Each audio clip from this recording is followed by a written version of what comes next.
मान्य सदस्यहरू, अब यहाँहरू केही कुरा राख्नु भएको होला। म मान्य सदस्यहरूको तर्फबाट एकजना मान्य सदस्य श्री दीपक गिरीलाई संक्षिप्तमा के कुराहरू राख्दिन अनुरोध गर्छु र बाँकी मान्य सदस्यहरू आसन ग्रहण गर्न अनुरोध गर्दछु। सम्माननीय सभामुख महोदय,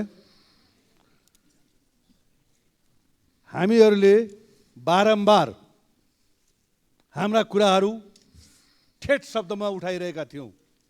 मुलुकलाई अराजकतातिर लान खोजिएको कि भन्ने भान पनि कता कता महसुस भएको छ। सम्माननीय सभामुख महोदय, हामीले मिटर ब्याज पीडितहरू हुनु या सहकारी पीडितहरू सबैले न्याय पाउनुपर्छ भनेर बारम्बार संसदमा र बाहिर पनि आवाज उठाउँदै आएका छौँ, तर त्यसको गम्भीरतापूर्वक अझै सुनाइ भइरहेको छैन।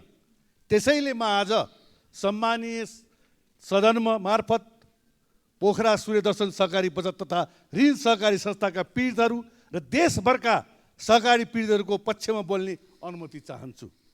सूर्यदर्शन सहकारी ठगी प्रकरणलाई लिएर गत माघ 22 गते पोखराको सूर्यदर्शन सहकारीका बचतकर्ताले राष्ट्रिय स्वतन्त्र पार्टीका सभापति रवि लामिछाने र नेकपा माओवादी केन्द्रका विद्यार्थी नेता दिपेश पुन सहित 18 जना विरोध जिल्ला प्रहरी कार्यालय कास्कीमा उजुरी दिएका थिए। यो सबै आम नेपाललाई थाहा छ। दिपेश पुन गिरफ्तार भए, तर अहिले हाम्रो माझमा उभिनुभएका रवि लामिछानेज्यू गृहमन्त्रीजी अझै ठुलो पद पाउनु भएको छ। सहकारी पीडितहरूले नेचर अफ प्रणाली, गोर्खा मिडिया प्रणाली, गोर्खा आयुर्वेद प्रणाली लगायत विपक्षी बनाइएका थिए। गत 9 फागुन नागरिकको दैनिकका अनुसार पीडितहरूले सप्रमाण लिखित उजुरी दिएपछि राष्ट्रिय स्वतन्त्र पार्टी रसोपाका सभापति रविलामाथि नेपाल प्रहरीले अनुसन्धान अघि बढाएको थियो। नेपाल प्रहरीको केन्द्रीय अनुसन्धान ब्युरो CIB ले पनि त्यसमा प्राविधिक रूपले सघाइरहेको थियो। तत्कालीन गृहमन्त्रीले छानबिन अगाडि बढाउन निर्देशन पनि दिनुभएको थियो। अब यसै बीच सत्ता समीकरण बदलियो र जो विरोध अनुसन्धान गर्नुपर्ने हो उहाँ अहिले गृहमन्त्री हुनुहुन्छ। जसरी पनि गृह मन्त्रालय नै चाहिन्छ भन्दै सरकारमा सामेल हुनुले निष्पक्ष छानबिन प्रक्रियामा बाधा हुने देखिन्छ। तसर्थ हामी उहाँको राजीनामा माग गर्दछौँ। कुनै पनि न्यायको सिद्धान्तको आधारमा आफैलाई कारबाही गरेको नजिर हामीसित छैन। तसर्थ मुद्दालाई प्रभावित गर्न तौरले अघि बढ्नु कानुनी राज्यमा सुहाउँदो कुरो हुँदै होइन। यसप्रति हाम्रो गम्भीर चिन्ता र चासो छ।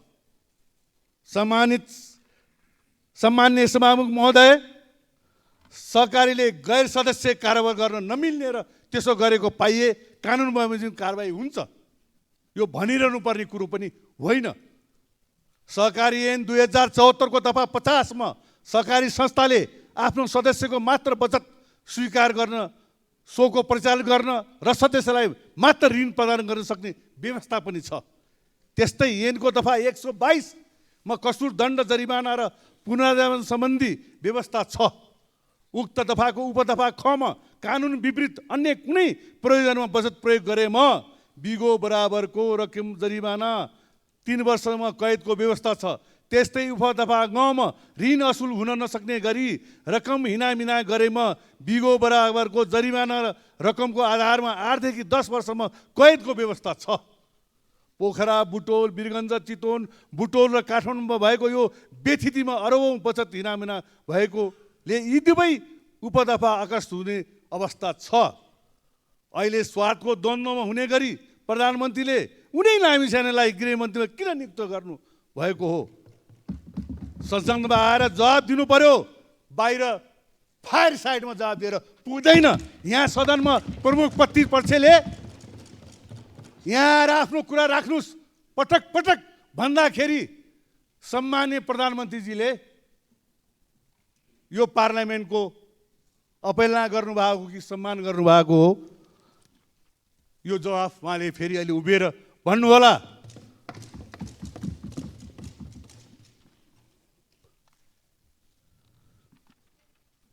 सम्माननीय सभामुख महोदय, देशका प्रमुख सहरहरूमा सहकारी खोलेर सर्वसाधारणको बचत हिनामिना गर्ने गीतेन्द्र बाबु जीवी राईको समूह, उनको तत्कालीन व्यापारिक साझेदार रवि लामीछानेको प्रत्यक्ष भूमिका रहेको जग जाहेर छ। राई अध्यक्ष र लामीछाने प्रबन्धन निर्देशक रहने गरी 2077 साल फागुन 11 मा ग्यालेक्सी टेलिभिजनको घोषणा भएको थियो। टेलिभिजनमा आफूले नगद लगानी नगरेको र काम गरे बापत पसिनाको हिस्सा पाएको दाबी लामीछानेले गरेका थिए। तर गोर्खा मिडिया नेटवर्कमा लामीछानेको तर्फबाट कम्तीमा 1 करोड रुपियाँ जम्मा भएको भौतार नै प्राप्त भएको छ। तर यो लगानी उनको पसिनाको आम्दानीबाट होइन, सर्वसाधारणले सहकारीमा जम्मा गरेको बचतबाट गरेको खुलेको छ। पोखराको सूर्यदर्शन बचत तथा ऋण सहकारीबाट कम्तीमा 10 करोड रुपियाँ र सहारा चितवन सहकारीबाट कम्तीमा 11 करोड 71 लाख रुपियाँ गोर्खा मिडिया नेटवर्क खातामा सारिएको विवरण सप्रमाण प्रकाशित भइसकेको छ।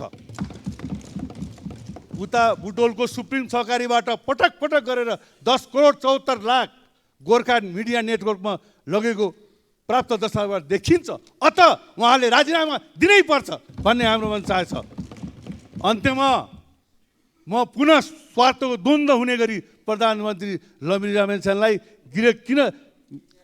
गृहमन्त्री किन नियुक्त गर्नुभयो, बडो संशयजनक छ। तसर्थ हामी प्रतिपक्षले यो कुरा उठाएका हौँ। जग जाहेर छ नेपालभरि उहाँ जस्तो निष्कलङ्क भन्ने व्यक्तित्वले। म फेरि पटक यो पार्लियामेन्ट एउटा अर्को कुरा उठाउन चाहन्छु। दोहोरो नागरिकताको विषयमा जो महाधिवक्ता कार्यालयले रोक्यो, उहाँ जस्तो मान्छेले भन्न सक्नु पर्थ्यो म आफै यसलाई कसै सरकारले रोक्नु पर्दैन भनेर। तसर्थ हेर्नुहोस्, न्यायको सङ्गत हुनु पर्यो, कुनै हिचकाट हुनु भएन। हाम्रो एउटै विकल्प हो, त्यो राजीनामा। यो कुरो भन्दै राजीनामा भन्दा अर्को विकल्प छैन, अरू कुनै तालटुलले हुनेवाला पनि छैन। जय नेपाल। अब म माननीय सदस्य श्री सरस्वती बजीमायालाई 3 मिनटभित्र आफ्ना कुराहरू राख्न समय दिन्छु।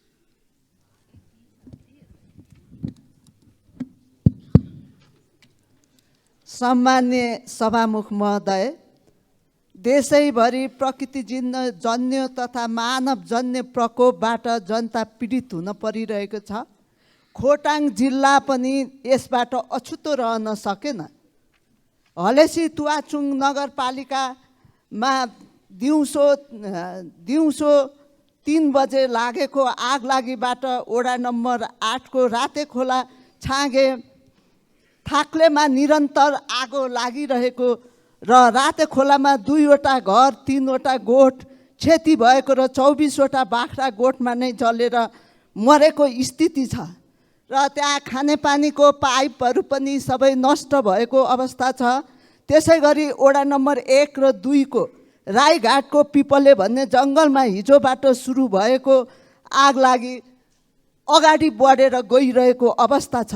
वडा नम्बर 5 को बनामला डाँडा खरको जङ्गलमा हिजोबाट सुरु भएको आगो नियन्त्रण गरिँदै अहिले पनि अर्को बस्तीतिर आगो अगाडि बढेको स्थिति छ। वडा नम्बर 9 र 10 को जङ्गल भूगोल तिर्पामा आगो लागिरहेको छ अहिले पनि।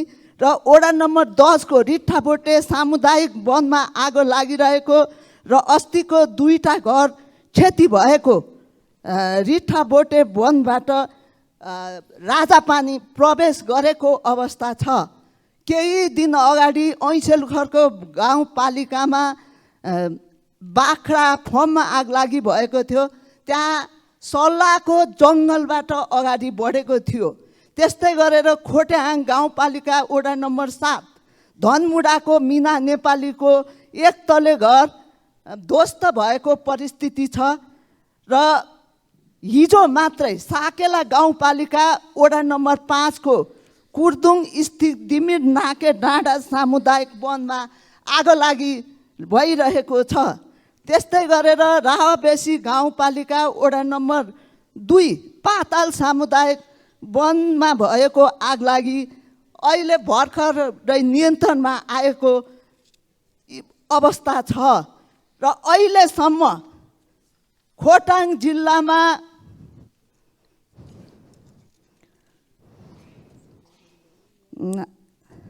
केही दिनदेखि लागेको आगलागी भएको स्थान 30 ठाउँ छ भनेदेखि आगलागीबाट पूर्ण रूपमा नष्ट भएको घर 11, मतान घर 2 नष्ट भएको छ। आगलागीबाट चौपाया, बाख्रा 67वटा र कुखुरा 15वटा क्षति भएको छ। जम्मा आगलागीबाट 1,20,90,000 को क्षति भएको अवस्था छ। त्यहाँ जुन आगलागी भएको छ त्यहाँ पानीको पाइप खुस्काएर म सिद्ध्याउनै लागे, निभाउने काम भएको छ। वैकल्पिक व्यवस्थाको अवस्था गर्न खोटाङ जिल्लामा आवश्यक छ।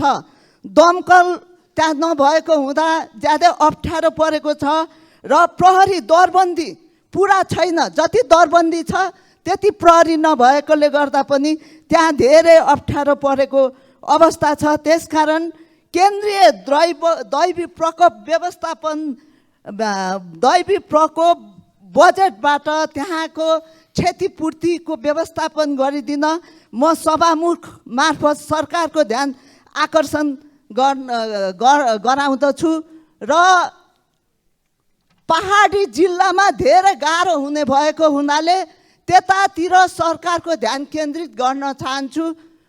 धन्यवाद। जय नेपाल। माननीय सदस्य सम्माननीय सभामुख महोदय, निसीखोला जाउले पानीमा पश्चिम रुकुमबाट आएको बस गम्भीरतापूर्वक दुर्घटना भएको छ। 01-006 ख 3879 नम्बरको बस दुर्घटना हुँदाखेरि 26 जना गम्भीर घाइते, 9 जनाको मृत्यु र निकै भाव्य अवस्था त्यहाँ बनेको छ।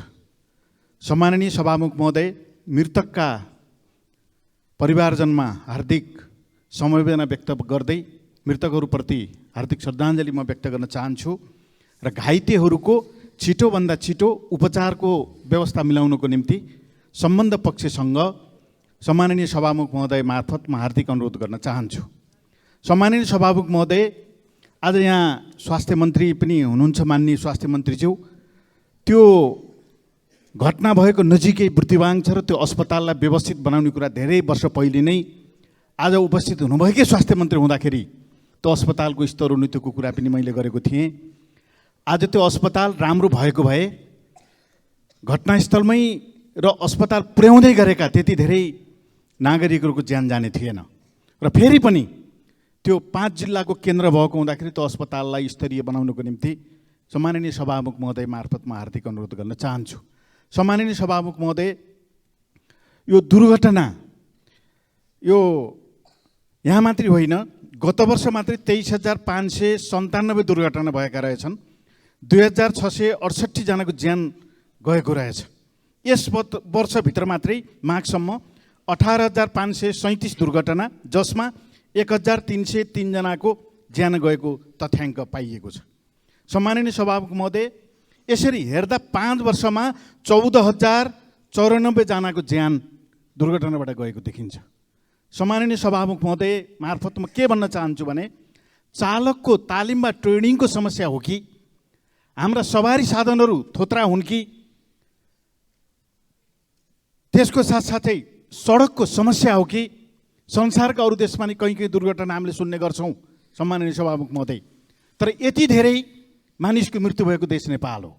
त्यसकारणले यो क्षेत्रमा सुधार गर्नको निम्ति सम्माननीय सभामुख महोदय मार्फत कहाँ त्रुटि भएको म हार्दिक अनुरोध गर्न चाहन्छु। सम्माननीय सभामुख महोदय, यसको साथसाथै नाइट भिजन हेलिकप्टर हिजो हामीले सुन्थ्यौँ, हेलिकप्टर भइदिएको भएदेखि पोखरामा ल्याउन जम्मा 20 मिनटमा पोखरामा ल्याउन सकिन्थ्यो। हिजो चाहिँ 5 बजेर 5 मिनट जाँदा 15 मिनट जाँदाखेरि यो घटना घटेको छ।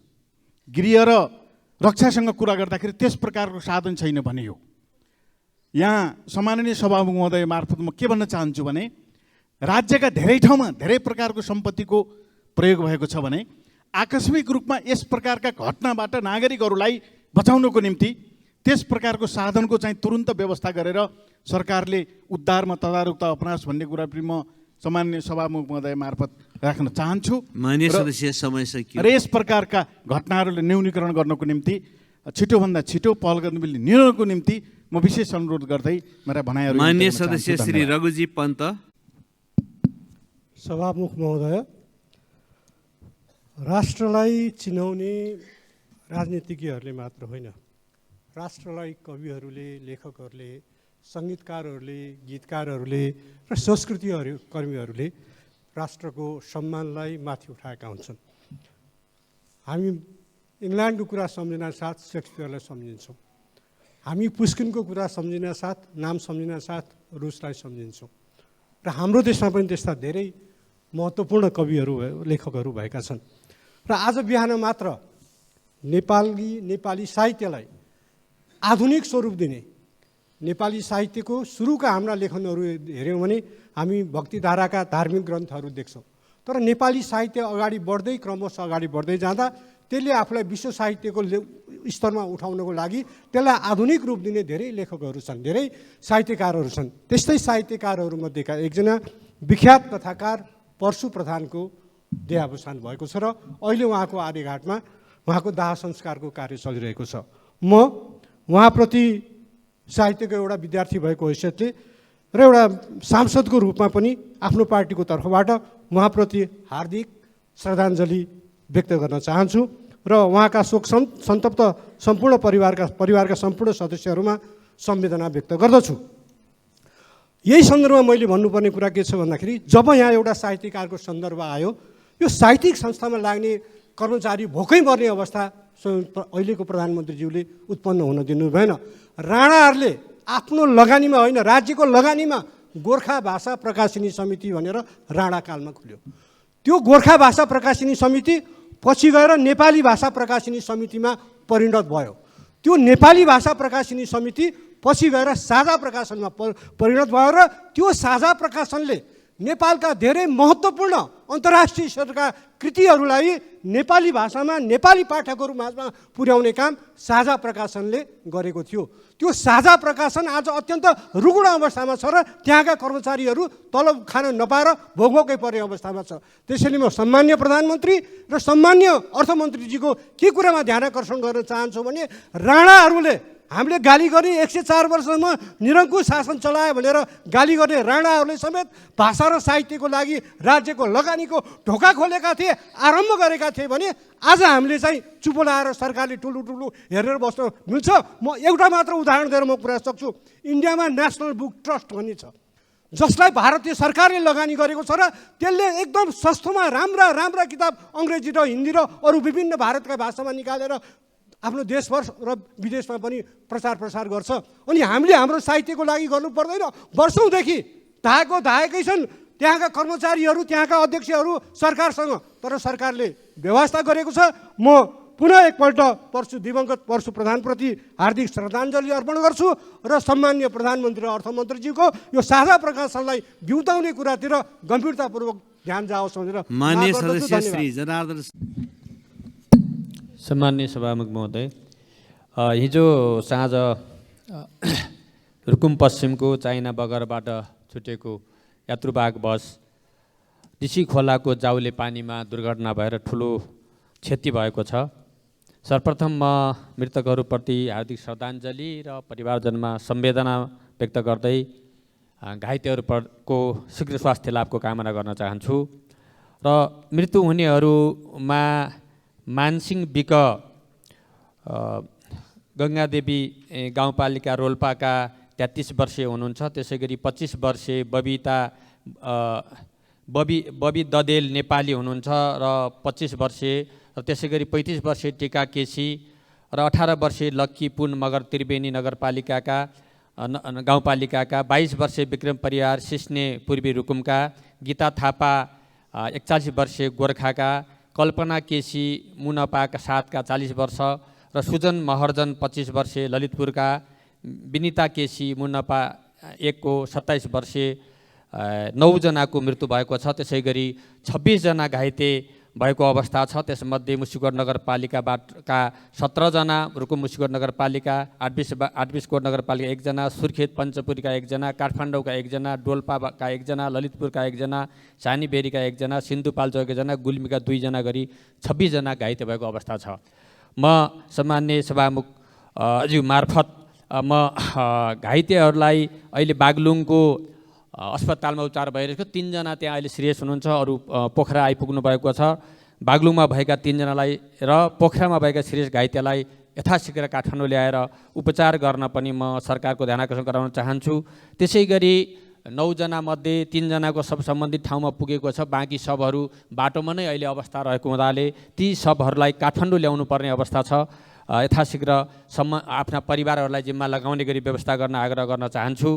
र यो दुःखद घटनामा हिजो घटना घटेदेखि नै स्थानीय प्रशासन, त्यहाँको स्थानीय जनप्रतिनिधिहरूसित सहकार्य गरेर उद्धार भएको छ। म उहाँहरूलाई पनि धन्यवाद दिन चाहन्छु। धन्यवाद। माननीय सदस्यहरू, आजको शून्य र विशेष समयको कार्यक्रम नरहने बेहोरा जानकारी गराउँछु। माननीय सदस्यहरू, प्रतिनिधि सभा नियमावली 2079 को नियम 15 को उपनियम 2 बमोजिम आकस्मिक, शून्य, विशेष र अन्य समयमा प्रमुख प्रतिपक्षी लगायतका मान्य सदस्यहरूले उठाउनु भएको विषयहरूका सम्बन्धमा जवाब दिनको लागि सम्माननीय प्रधानमन्त्री श्री पुष्पकमल दाहाल प्रचण्डले समय माग गर्नुभएको छ। अब म उहाँलाई समय दिन्छु।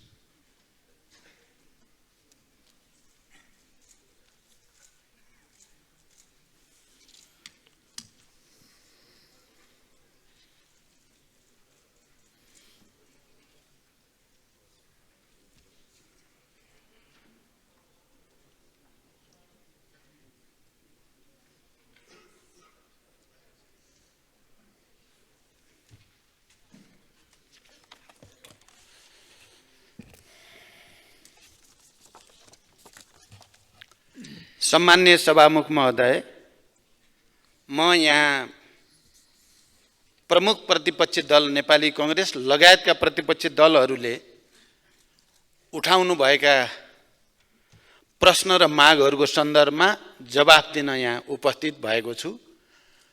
त्यसबारे मैले कुरा राख्नु अगाडि म पनि हिजो रुकुम पश्चिमबाट आउँदै गरेको बस बागलुङको निसी खोलामा दुर्घटना हुँदा मृत्युवरण गरेका नागरिकहरूप्रति श्रद्धाञ्जली, शोक सन्तप्त परिवारजनप्रति समवेदना प्रकट गर्न चाहन्छु र नेपाल सरकारको तर्फबाट घाइतेहरूको उपचारको निम्ति र सब व्यवस्थापनको निम्ति गर्नुपर्ने सबै काम गरिने प्रतिबद्धता पनि व्यक्त गर्न चाहन्छु। अब म एउटा विशेष राजनीतिक परिस्थितिमा नयाँ गठबन्धनको सरकार बनेपछि सम्मानित संसदमा माननीय उपप्रधानमन्त्री तथा गृहमन्त्री रवि लामिछानेको विषयमा प्रतिपक्षी दलका माननीय सांसदहरूले उठाउनु भएको विषय प्रश्न पार्न चाहन्छु। मैले यो विषयलाई गतकालमा पनि मिडिया ट्रायल विभिन्न रूपमा चर्चा परिचर्चा हुँदै आएको थियो,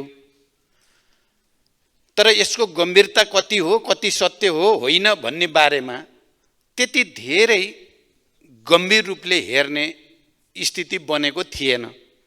तर अहिले सदनमा नेपाली कांग्रेस जस्तो लामो संसदीय अनुभव र इतिहास भएको पार्टीले यति गम्भीर रूपले उठाएपछि मैले पनि यसको जवाफ दिनुपर्ने सन्दर्भमा आफैले यसको बारेमा खोजबिन गर्ने, सम्बन्धित सरकारी निकायका रिपोर्टहरू र भनाइहरू चाहिँ अलि गहिरो गरी अध्ययन गर्ने मैले कोसिस गरेँ। त्यसको आधारमा म यो सम्मानित संसदमा आफ्नो कुरा राख्न चाहन्छु।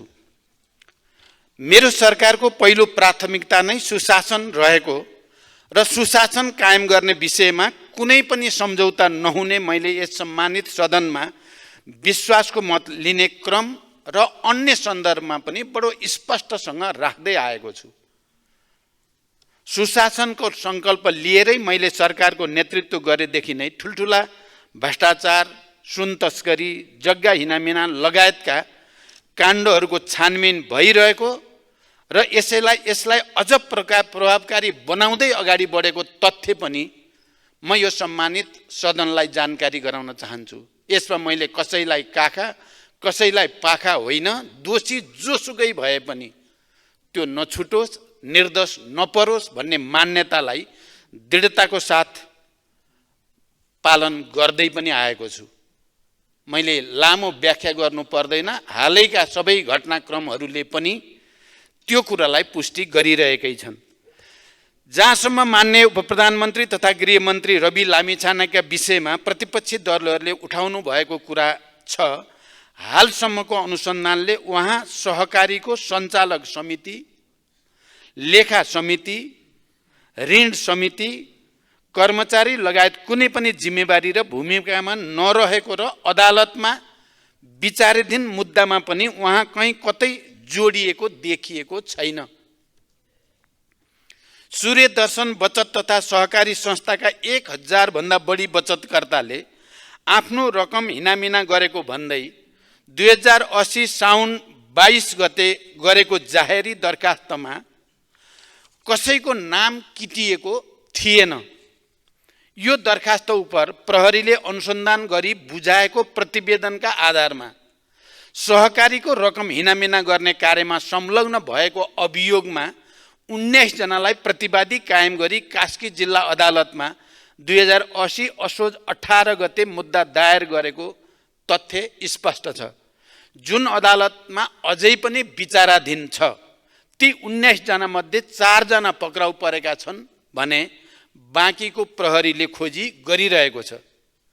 मूल उजुरी परेको 6 महिनापछि माघ 16 गते कास्की जिल्ला प्रहरी कार्यालयमा पूरक जाहेरी दिइएको थियो, जसमा मान्य रवि लामिछाने समेत 18 व्यक्ति तथा कम्पनीलाई विपक्षी बनाई जाहेरी दिइएको थियो। मूल उजुरी पछि थप प्रमाणहरू भेटिएमा पूरक जाहेरी दिई अनुसन्धान गर्ने सकिने प्रावधान हुन्छ नै, तर उक्त जाहेरीमा उहाँ सहकारी हिनामिनामा संलग्न भएको कुनै आधार र प्रमाण केही पनि पेश गरिएको छैन।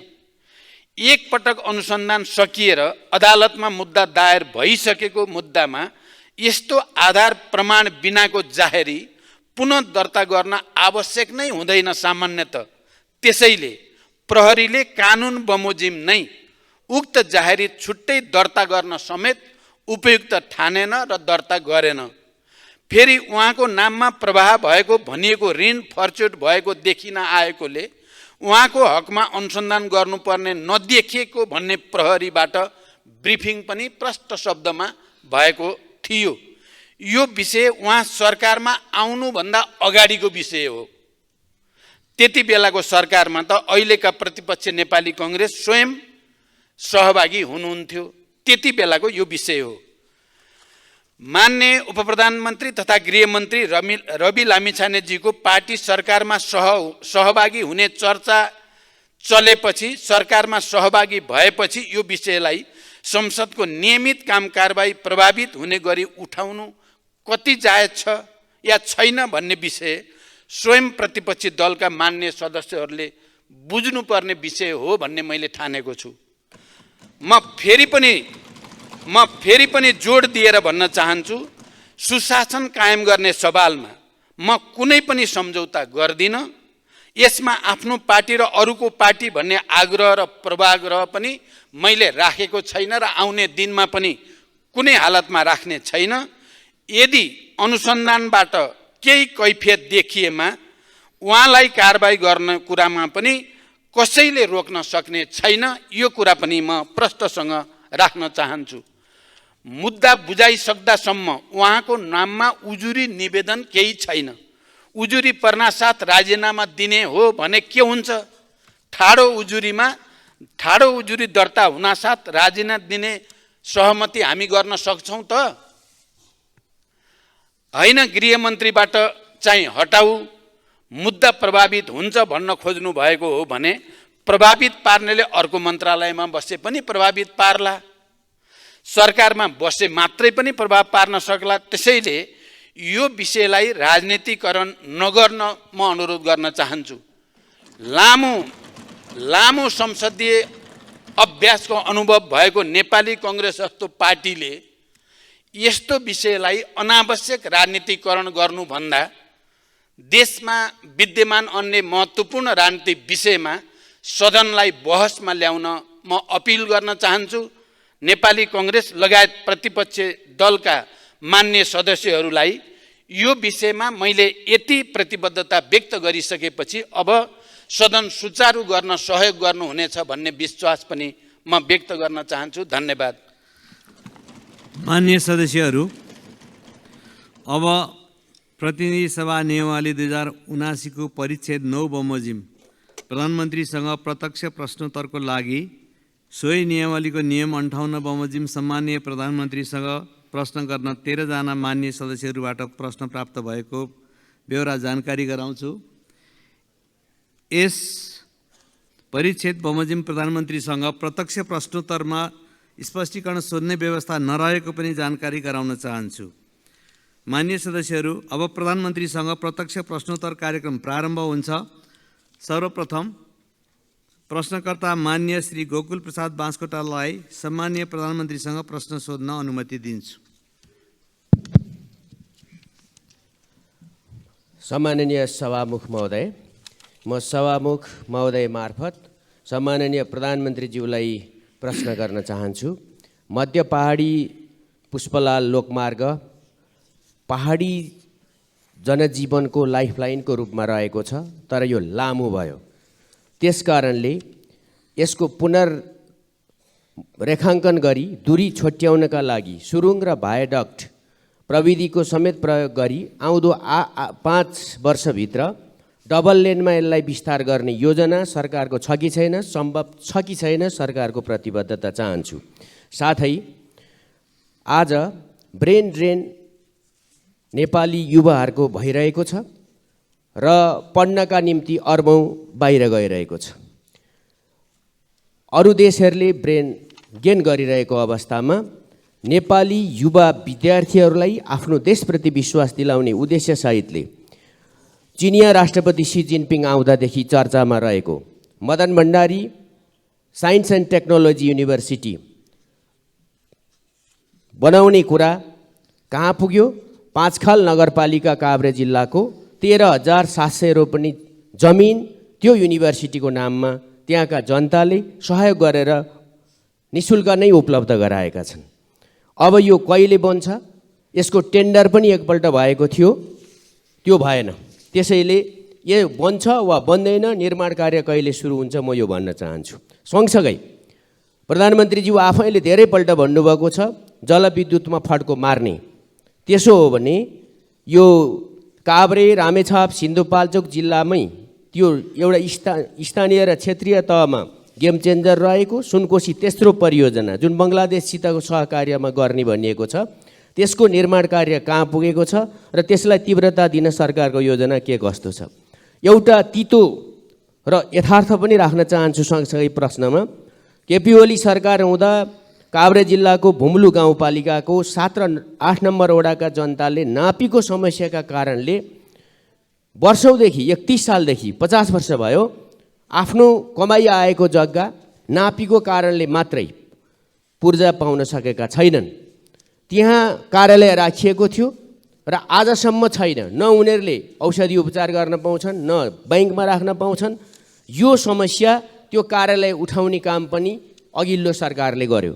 अब यो के हुन्छ र कार्यालय किन उठाएको, त्यहाँका जनताले कहिले आफ्नो जमिनको पूर्जा पाउँछन्? धन्यवाद। प्रधानमन्त्रीज्यूको जवाब चाहन्छु। अब सम्माननीय प्रधानमन्त्री श्री पुष्पकमल दाहाल प्रचण्डलाई उक्त प्रश्नको जवाब दिन अनुमति दिन्छु।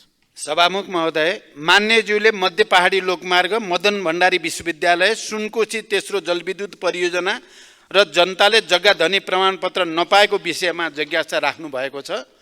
पूर्वमा 5 थरको चिवा भन्ज्याङदेखि पश्चिममा बैतडीको झोलाघाटसम्म मध्य पहाडी भूभागलाई यातायात सञ्जालमा जोडी आर्थिक, सामाजिक, सांस्कृतिक, पर्यटकीय, कृषि, ऊर्जा, शैक्षिक लगायत समग्र क्षेत्रको विकास गर्ने मूल रणनीतिक उद्देश्यले मेरो पहिलो प्रधानमन्त्रीत्वको कार्यकालमा 2065 साल फागुन 26 गते मध्य पहाडी लोकमार्ग निर्माणको रेखाङ्कन गरिएको थियो। मध्य पहाडी राजमार्गको कुल लम्बाइ 1879 किलोमिटर मध्ये हालसम्म 1259 किलोमिटर सडक डेडिकेटेड डबल लेनमा स्तरोन्नति भइसकेको छ भने 137वटा पुल मध्ये 33वटा पुल निर्माण सम्पन्न भइसकेको छ। राजमार्गका कतिपय स्थानमा सुरुङ तथा अग्ला पुलहरू निर्माण गरी राजमार्गलाई छोटो र सुरक्षित बनाउने विषय नेपाल सरकारको उच्च प्राथमिकतामा रहेको छ। निर्माण सम्पन्न भइसकेपछि आवश्यक र सम्भव भएका बाँकी स्थानमा डेडिकेटेड डबल लेनमा स्तरोन्नति गरिनेछ। मदन भण्डारी विज्ञान तथा प्रविधि विश्वविद्यालयको 2टा भवन मकवानपुरको चितलाङमा निर्माण भएको र पाँचखाल नगरपालिकामा विश्वविद्यालय अनुदान आयोगको सिफारिस समेतका आधारमा मित्र राष्ट्र चीन सरकारको सहयोगमा संरचना निर्माणका लागि प्रक्रिया अघि बढाइसकिएको जानकारी मान्य सदस्यलाई गराउन चाहन्छु। सुनकोशी तेस्रो जलविद्युत आयोजना संयुक्त रूपमा कार्यान्वयनका लागि नेपालका तर्फबाट नेपाल विद्युत प्राधिकरण तथा बङ्गलादेशका तर्फबाट बङ्गलादेश पावर डेभलपमेन्ट बोर्डलाई लाइन एजेन्सी तोकिएको छ। दुई देशबीचको सचिव स्तरीय बैठकको निर्णय अनुसार संयुक्त लगानीको कम्पनी स्थापना गर्ने प्रक्रिया अघि बढिसकेको छ। आयोजनाको अध्ययन प्रतिवेदन, डिजाइन तथा ड्रइङ सम्बन्धी कागजातहरू बङ्गलादेश पक्षलाई उपलब्ध गराइएको छ। काभ्रे जिल्लाको भुम्लु गाउँपालिकाको वडा नम्बर 7 र 8 का जनताले नापीको समस्याका कारणले 50 वर्षदेखि जग्गा धनी प्रमाणपत्र पाउन नसकेको विषयमा म जानकार छु। त्यस क्षेत्रमा 2032-33 सालतिर नापी हुँदा फिल्ड बुकमा 90% सम्म दर्ता भइसक्दा पनि सीमाना विवाद लगायतका कारणले स्थानीयबाट विरोध हुँदा प्रमाणपत्र दिने काम हुन सकेको थिएन। पछिल्लो समयमा यातायात पूर्वाधार निर्माण, अनौपचारिक रूपमा जग्गाको स्वामित्व हस्तान्तरण लगायतका कारणले साबिकमा नाप जाँच हुँदा र अहिलेको अवस्थामा फरक हुन आएको कारण दर्तामा समस्या देखिएको छ। तयार भएका जग्गा धनी प्रमाणपत्र वितरण गर्न तथा बाँकी काम शीघ्र सम्पन्न गर्न निर्देशन दिइसकेको सम्मानित सदनलाई जानकारी गराउन चाहन्छु। धन्यवाद। अब प्रश्नकर्ता मान्य श्री चन्द्रबहादुर विश्वकर्मा। सम्माननीय सभापति महोदय मार्फत म सम्माननीय प्रधानमन्त्रीज्यूसँग प्रश्न गर्न चाहन्छु। मैले 2वटा प्रश्न राखेको छु, एउटा भौतिक पूर्वाधारसँग सम्बन्धित, एउटा सामाजिक रूपान्तरणसँग सम्बन्धित। प्रश्न नम्बर 1 मा छ 2074 सालदेखि 2078 सालसम्म सम्पन्न हुने गरी सम्झौता भएको रापती राजमार्ग अन्तर्गत रुकुम पश्चिम खण्ड पितिबाङ खोला सडक पुल 2077 सालमा सम्पन्न हुने गरी जाजरकोट नलघाट नगरपालिका 10 रग्दा र रुकुम पश्चिम 8 बिस्कोट नगरपालिका 3 खदी जोड्ने सडक पुल 2069 देखि 2072 सालसम्म सम्पन्न हुने गरी सम्झौता भएको मध्य पहाडी लोकमार्ग अन्तर्गत जाजरकोट र रुकुम पश्चिम जोड्ने भेरी नदी सडकको पुल नबन्दा जनताले दुःख त पाइरहेकै छन्। आशाको छटपटी त छ नै, उल्टै ठेकेदारहरूले मजदुरको ज्याला, होटेलको र दोकानको रासनको रकम समेत नदिई बेपत्ता समेत भई जनतालाई थप पीडा थपिएको अवस्था छ सभामुख महोदय। र यी निर्माण कार्यहरू समयमा सम्पन्न नभई अल्पत्र हुनुमा कति कारण हो? यसमा सरकार किन मौन रहेको छ र यसको निर्माण कहिलेसम्म हुन्छ, यसको स्पष्ट जवाबमा पाउन चाहन्छु। अरू कुरा, चौरजारी नगरपालिका अन्तर्गत चौरजारीमा जुन हवाई उडान 2075 सालदेखि बन्द भइरहेको छ, त्यहाँ भौतिक पूर्वाधारको हिसाबबाट सम्पन्न छ, सुरक्षाको हिसाबबाट सम्पन्न छ र त्यहाँ एउटा प्यासेन्जरको हिसाबबाट पनि आवश्यक छ, तर त्यो अहिलेसम्म सञ्चालन हुन नसक्ने कारण के हो? यसको जवाबमा पाउन चाहन्छु मन्त्रीज्यूबाट, प्रधानमन्त्रीज्यूबाट। त्यस्तै प्रकारले 2 नम्बर प्रश्न छ कि उपेक्षित दलित वर्ग उत्थान विकास समिति, वादी विकास समिति र पिछडा वर्ग उत्थान विकास समिति 2075 सालदेखि सरकारले कोमामा राखेको छ। यी विकास समितिले नेतृत्व गर्ने समुदायको विकास, अन्य समुदाय सरह विकास भएकोले अब यी संस्थाहरू आवश्यक नभएको ठहर गरी कोमामा राखेको हो कि वा लोकतन्त्रले जन्माएका संस्थाहरूलाई गणतन्त्रले उखेल्नुपर्ने बाध्यता हो? यो स्पष्ट जानकारीको लागि म अनुरोध गर्छु। धन्यवाद। सम्माननीय प्रधानमन्त्री। सम्मान्य सभामुख महोदय, जाजरकोट र रुकुम पश्चिम जोड्ने भेरी नदी पुल विक्रम सम्वत 2069 सम्झौता भई निर्माण सुरु भएकोमा विभिन्न कारणवश निर्माण व्यवसायीले कार्य अधुरो छाडेकोले यही आर्थिक वर्षमा ठेक्का अन्त्य गरी नयाँ ठेक्का आह्वान गरिएको, तर कुनै पनि निर्माण व्यवसायीको प्राविधिक प्रस्ताव स्वीकृत नभएकोले ठेक्का कार्य अगाडि बढाउन नसकिएको हो। यसमा यही चैत्र महिनाभित्र अर्को ठेक्काको सूचना प्रकाशित गर्ने गरी तयारी भइरहेको म जानकारी गराउन चाहन्छु। पितिबाङ खोला पुल समयमा नै निर्माण नगरिएपछि ठेक्का तोड्न सूचना जारी गरिएकोमा सम्बन्धित निर्माण व्यवसायी सम्पर्कमा आएको र काम सम्पन्न गर्ने प्रतिबद्धता व्यक्त गरेको जानकारी पनि म मान्य सदस्यलाई गराउन चाहन्छु। रुकुम पश्चिमको चौरजारी विमानस्थल सुचारू गर्न आवश्यक प्रबन्ध गरी सञ्चालन गर्ने व्यवस्था मिलाउन सरकार प्रयत्नशील रहेको जानकारी पनि म गराउन चाहन्छु। मान्यज्यूले उल्लेख गर्नुभएका उपेक्षित, उत्पीडित दलित वर्ग उत्थान विकास समिति, वादी विकास समिति र पिछडा वर्ग उत्थान विकास समितिका समस्याहरूको बारेमा सरकार जानकार छ। सामाजिक, सांस्कृतिक, राजनीतिक तथा आर्थिक रूपमा ऐतिहासिक विभेदमा परेका दलित लगायतका समुदायको संविधान प्रदत्त अधिकारको रक्षा गर्ने विषयलाई अत्यन्त गम्भीरताको साथ सरकारले लिएको छ। दलित क्षेत्रमा क्रियाशील नागरिक सङ्घ संस्था, नागरिक अगुवा तथा राष्ट्रिय दलित आयोग लगायतका निकायसँगको परामर्शमा दलित विकास प्राधिकरण स्थापना गर्न सरकारले पहल गर्ने विषयमा यसअघि नै मैले सम्मानित सदनलाई जानकारी गराएको स्मरण गराउन चाहन्छु। धन्यवाद। अब प्रश्नकर्ता मान्य सदस्य श्री गंगा प्रसाद यादव।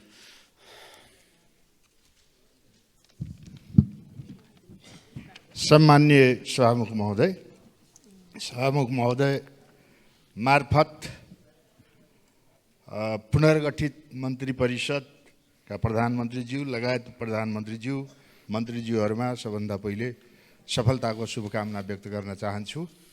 साथसाथै सभामुखज्यू मार्फत सम्माननीय प्रधानमन्त्रीज्यूलाई मेरा यी दुई प्रश्नहरू रहेका छन्।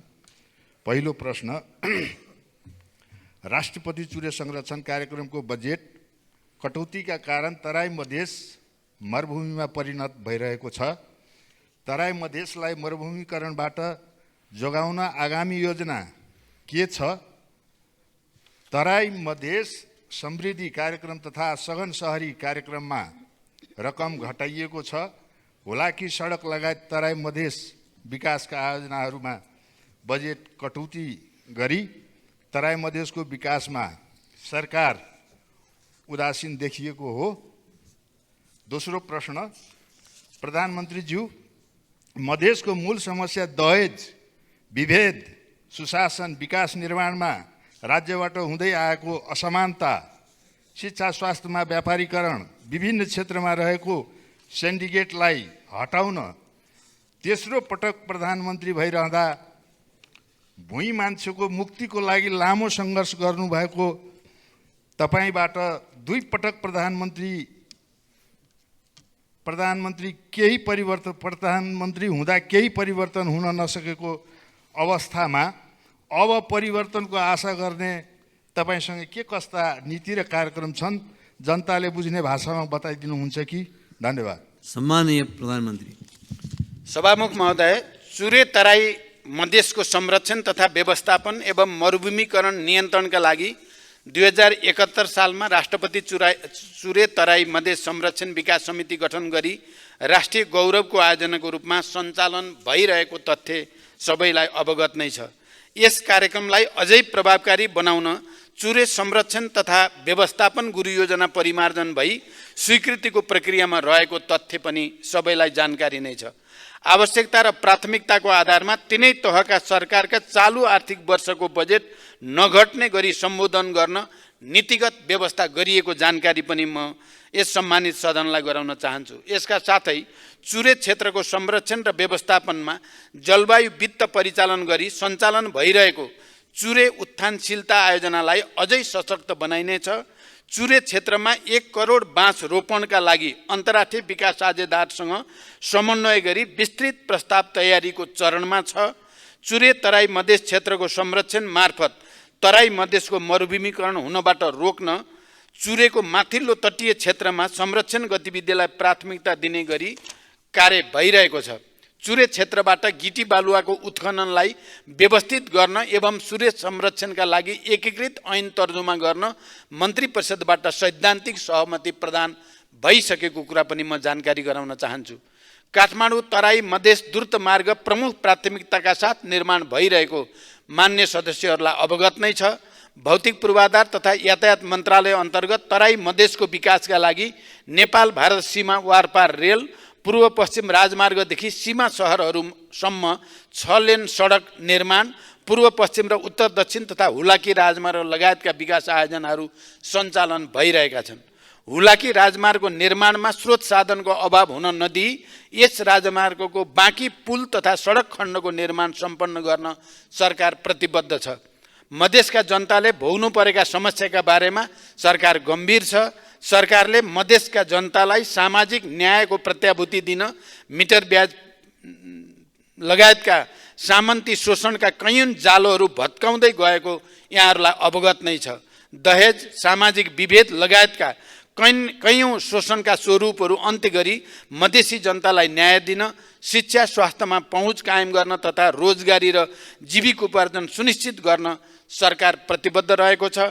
आगामी नीति कार्यक्रम तथा बजेटमा यी विषयहरूलाई प्राथमिकताका साथ सम्बोधन गरिने जानकारी पनि दिन चाहन्छु। धन्यवाद।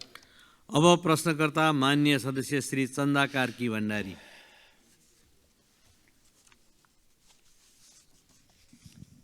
माननीय सभामुखज्यू, हुन त मैले सोध्नुपर्ने प्रश्नको क्वेसन चाहिँ पहिले नै आउट भइसकेको छ। सम्मान्य प्रधानमन्त्रीज्यूलाई मैले प्रश्न सोध्नका लागि मात्रै मैले सोधेको होइन। प्रधानमन्त्रीज्यू, यहाँको ध्यानाकर्षण भएपछि यो कामले पक्कै पनि गति लिन्छ र चाहेमा फत्ते पनि हुन्छ भन्ने विश्वासले मात्रै मैले यो प्रश्न राखेको हुँ। र स्वास्थ्य सबैको लागि सबैभन्दा महत्त्वपूर्ण कुरा हो भनेर म भन्दै आएको छु, कराउँदै आएको छु। तर बुझ्नेलाई यो कुरा गहिरो छ, नबुझ्नेलाई मैले बुझाउन धेरै समय लाग्छ। प्रधानमन्त्रीज्यू, संविधानको धारा 35ले स्वास्थ्यलाई मौलिक हकको अन्तर्गत राखेको छ र यो मौलिक हकको प्रत्याभूति आम नागरिकलाई गराउने सबैभन्दा उपयुक्त माध्यम स्वास्थ्य बिमा कार्यक्रम नै हो भन्ने कुरामा दुई मत छैन। वर्तमान संविधानको धारा 51 जमा पनि नागरिकको स्वास्थ्य बिमा सुनिश्चित गर्ने व्यवस्था मिलाउने कुरा प्रष्ट उल्लेख पनि गरिएको छ। तर सरकारले बिमा कार्यक्रम लागू गरेको 7.5 वर्ष भइसक्यो, तर पनि हाम्रो स्वास्थ्य बिमा कार्यक्रम प्रभावकारी बन्न सकेको छैन। प्रधानमन्त्रीज्यू, देशभरमा 43% मात्रै स्वास्थ्य बिमा पुगेको छ भने मध्य प्रदेशमा, म फेरि दोहोऱ्याउँछु, मध्य प्रदेशमा 8.6% नागरिकले मात्रै बिमा सेवा पाएको चित्त दुख्दो तथ्याङ्क छ। प्रधानमन्त्रीज्यू, यहाँको ध्यान आकर्षण गराउन चाहन्छु। कर्णाली र सुदूरपश्चिमको हालत पनि त्यस्तै छ। यसको कार्यान्वयनमा भएको यस्तो कमजोरीको कारण के होला? प्रधानमन्त्रीज्यू, बिमितहरूको लागि गुणस्तरीय स्वास्थ्य सेवा, तोकिएको औषधिको उपलब्धता र उपचार प्रक्रिया नभएर हो कि स्वास्थ्य संस्था पहुँचमा नहुँदा योगदानको प्रिमियम बुझाउनु पर्ने कुनै औचित्य नभएर हो कि अस्पतालहरूलाई बिमितको औषधि उपचार खर्च बापतको भुक्तानी बिमा बोर्डले समयमा नदिएर हो कि निजी क्षेत्रको अस्पताल र मेडिकल कलेजहरूलाई संलग्न गराउन नसकेर हो कि स्वास्थ्य बिमा बोर्डमा आवश्यक दक्ष जनशक्ति नभएर स्वास्थ्य बिमा बोर्ड आफै बिरामी भएर हो कि स्थानीय तहमा बिमा ज्ञान सम्बन्धी अन्तर्क्रिया हामीले गर्न नसकेर हो कि? प्रधानमन्त्रीज्यू, अब सरकारले जनतामा कसरी स्वास्थ्य बिमाको पहुँच बढाउने हो र बिमाका आधारमा सन् 2030 सम्ममा सबैका लागि स्वास्थ्य सेवा सुनिश्चित गर्न लिएको लक्ष्य हामीले कसरी पुरा गर्ने होला? धन्यवाद।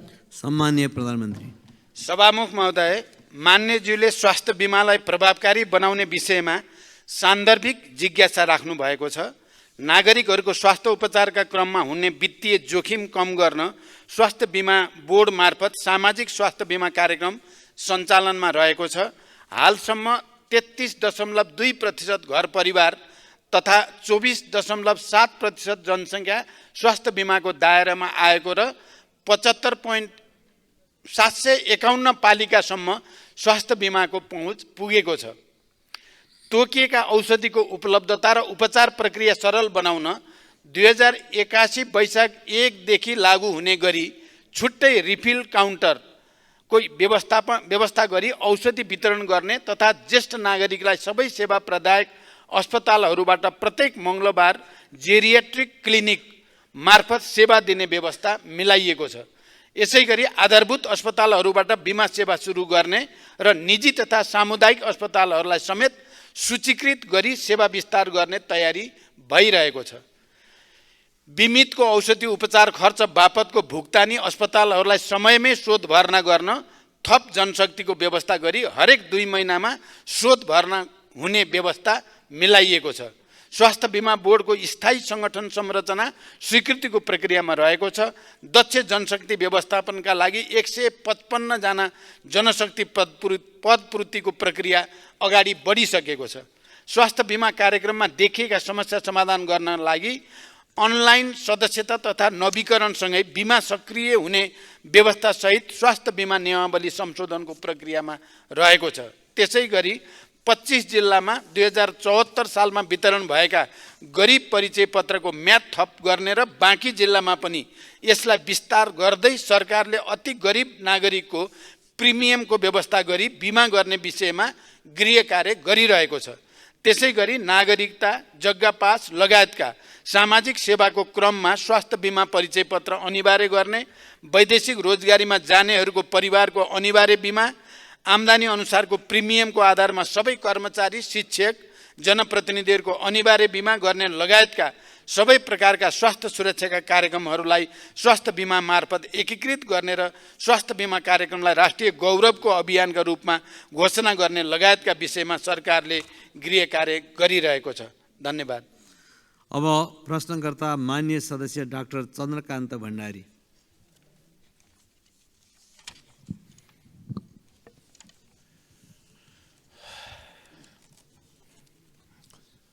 सम्मानीय सभामुख महोदय, सभामुखजी मार्फत सम्मानीय प्रधानमन्त्रीज्यूलाई म केही प्रश्नहरू राख्न चाहन्छु, साथै जिज्ञासा पनि। सम्मानीय प्रधानमन्त्रीज्यू, देशमा आमूल परिवर्तन गरी नयाँ नेपाल बनाउने अभियानका साथ पिछा 2051 सालदेखि देशमा तपाईले नेतृत्व गरेको नयाँ नेपालको अभियानमा त्यो द्वन्द्वमा धेरै मानिसहरूले ज्यान गुमाए, अङ्गभङ्ग भए। यसैलाई आधार मानेर हामीले संविधान बनायौँ। संविधान मात्र होइन, हामीले द्वन्द्वको व्यवस्थापन गर्यौँ। त्यो व्यवस्थापन विश्वको उदाहरण पनि बनेको छ। त्यो अभियानले मुलुकलाई आमूल परिवर्तन गर्नुपर्ने हो, आर्थिक सामाजिक रूपले। र तपाईलाई जनताले धेरै आशा पनि गरेका थिए। तर आज अझ बढी गरिबी, अरू बढी अराजकता, अरू बढी कुशासन, अरू बढी आर्थिक अनुशासनहीनता बढिरहेको छ। भ्रष्टाचारको त हामी कुरै नगरौँ, जुन कुरा मैले हिजो पनि बोलेको छु। तपाईको अनुभवमा यसको समाधानको उपाय के होला? देशमा देखेका परेका यस्ता तमाम समस्याहरू समाधान गर्न तपाईको कार्ययोजना के छ? दोस्रो, नेपालमा वर्षमा झन्डै 50-60 हजार व्यक्तिहरू जलनबाट पीडित हुने गरेका छन्। जलनको उपचार अत्यन्त खर्चिलो र पीडादायक हुन्छ। नेपालमा यसको उपचारको लागि आधुनिक अस्पतालको अभाव मात्र होइन, छैन। गरिबीका कारण विदेशमा उपचार गराउन नसक्ने कयौँ व्यक्तिहरूले मृत्युवरण गर्नु परेको छ। जलनको उपचारका लागि अस्पताल निर्माण गर्न नेपाल सरकारले 2079 फाउनमा निर्णय पनि गरेको थियो। यसको लागि हामीसित जग्गा पनि छ, हामीसित पैसा पनि छ। नेपाल ट्रस्टमा जसको कानुनी व्यवस्था गरिएको छ, तसर्थ हालसम्म कार्यान्वयन हुन सकेको छैन। यो निर्णयलाई कार्यान्वयन गर्न जलवन अस्पताल निर्माणका लागि कहिले प्रधानमन्त्रीबाट शिलान्यास हुन सक्छ, यो जानकारी चाहन्छौँ। साथै प्रधानमन्त्रीजी, म ध्यान आकर्षण गराउन चाहन्छु, निर्वाचन क्षेत्र सडकहरू छन् हाम्रा छन्, जो अहिले पिचको निम्ति तयार भएर बसेका छन्। यदि हामीले अहिले बजेटहरू छुट्यायौँ, 15-20 करोड छुट्यायौँ भने हामी काम गर्न सक्छौँ, होइन भने सरकारको अरबौँ लस हुन सक्छ। यसपट्टि म ध्यान आकर्षण गर्न चाहन्छु। धन्यवाद। सम्माननीय प्रधानमन्त्री। सभामुख महोदय, मान्यज्यूले अत्यन्त संवेदनशील र महत्त्वपूर्ण प्रश्न गर्नुभएको छ। मैले यस सम्मानित सदन समक्ष विश्वासको मत लिने क्रममा समेत यस बारेमा आफ्ना धारणाहरू राखिसकेको छु। मेरो नेतृत्वको सरकारको मुख्य कार्यभार र प्राथमिकता नै सामाजिक न्यायको प्रत्याभूति गर्दै सुशासन कायम गर्ने र समृद्ध नेपालको निर्माण गर्ने र संविधानले परिकल्पना गरे अनुसार समाजवाद उन्मुख व्यवस्था निर्माणको आधार तयार पार्ने नै हो। हालसम्म प्राप्त उपलब्धिहरूको रक्षा गरेर मात्र संविधानले परिकल्पना गरे अनुरूप लक्ष्य पुरा गर्न सकिन्छ भन्ने मेरो धारणा छ। तर अहिलेकै परम्परागत कार्यशैली, परम्परागत सोच, चिन्तन र प्रणालीबाट हामीले सोचे अनुरूप लक्ष्य हासिल हुन नसक्नेमा पनि म पुनः जोड दिन चाहन्छु। यही मुख्य राजनीतिक तथा वैचारिक आधारमा सरकारको नेतृत्व लिएदेखि नै सुशासन कायम गर्न सरकार हरदम प्रयासरत छ। इतिहासमा नै ठुला ठुला भ्रष्टाचारका काण्डहरू अनुसन्धान भएका छन्। सुशासनको नयाँ र ऐतिहासिक मानकहरू स्थापित हुँदै गएका छन्। त्यसै गरी गरिबीको अन्त्य गर्न, सामाजिक निराशालाई चिर्न, आर्थिक प्रणाली तथा जनतालाई प्रत्यक्ष प्रत्याभूति हुने किसिमका सामाजिक सुरक्षा, रोजगार लगायतका कतिपय कार्यहरू अघि बढेको यहाँहरूलाई अवगत नै छ। सरकारले यसलाई अझै प्रभावकारी ढङ्गले अगाडि बढाउनेछ भन्ने म विश्वास दिलाउन चाहन्छु र आउने नीति कार्यक्रम र बजेटमा हामीले केही गुणात्मक रूपले उत्पादन र रोजगारी सृष्टि गर्ने गरी जाने तयारी भइरहेको पनि म जानकारी गराउन चाहन्छु। मान्यज्यूले जलन उपचार अस्पतालको सम्बन्धमा सान्दर्भिक जिज्ञासा राख्नु भएको छ। मसँगको भेटमा पनि पटक पटक मान्य सदस्यले जलन अस्पताल स्थापना गर्ने र मैले शिलान्यास गरोस् भन्ने जिज्ञासा राख्दै आउनु भएको छ। कीर्तिपुरको वर्ण अस्पताललाई जलनको प्रमुख अस्पतालका रूपमा विस्तार गर्न सरकारबाट अनुदान दिने प्रक्रिया अघि बढेको छ। वर्ण अस्पताल विस्तार गर्ने मन्त्रीपरिषदको निर्णय कार्यान्वयन सम्बन्धमा कीर्तिपुरको वर्ण अस्पतालका अतिरिक्त वीर अस्पताल, शिक्षण अस्पताल, पाटन अस्पतालमा जलन युनिट स्थापना गरी सेवा विस्तार गरिँदैछ। प्रदेशमा रहेका केन्द्रीय अस्पतालहरूमा समेत जलन युनिट स्थापना गरी मध्यम प्रकारको जलनको त्यही उपचार गर्ने र कडा किसिमको लागि रेफरल गर्ने व्यवस्था मिलाइनेछ। स्वास्थ्य कर्मीहरूलाई जलनको प्राथमिक उपचारको तालिमको व्यवस्था सुरु गरी प्राथमिक उपचार र सम्बन्धित ठाउँमा समयमै प्रेषण गर्ने व्यवस्था मिलाउने र समन्वय गर्ने काम पनि भइरहेको म यस सम्मानित सदन समक्ष जानकारी गराउन चाहन्छु। धन्यवाद। अब प्रश्नकर्ता मान्य सदस्य श्री चन्दा चौधरी।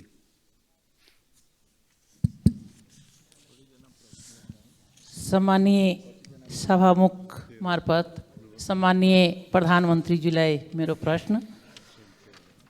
सम्मानीय सभामुख महोदय, सन् 2016 चिनिया एक्जिम ब्याङ्कसँग 22 अर्ब ऋण लिएर बनाइएको पोखरा अन्तर्राष्ट्रिय विमानस्थलको अहिलेसम्म ऋण 28 अर्बभन्दा बढी पुगिसकेको छ।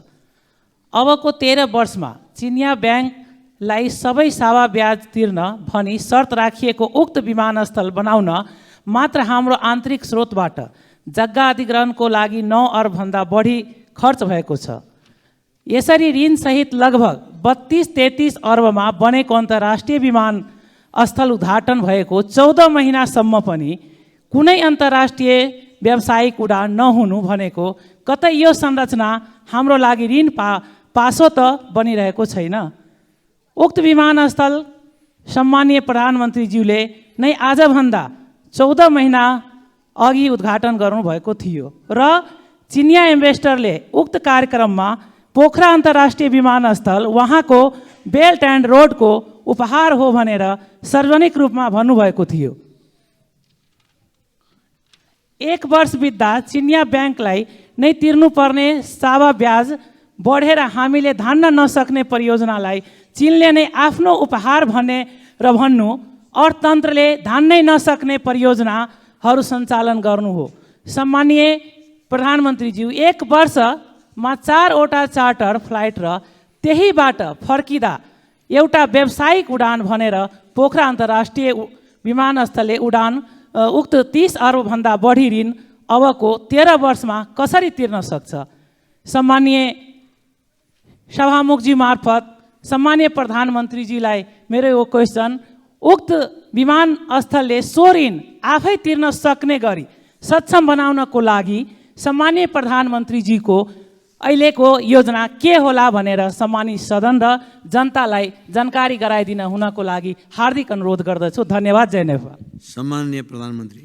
सभामुख महोदय, पोखरा विमानस्थलबाट अन्तर्राष्ट्रिय उडान सञ्चालन तथा व्यवस्थापनका लागि सार्वजनिक निजी साझेदारीको आधार तयार गर्न समिति गठन भई कार्य भइरहेको जानकारी गराउन चाहन्छु।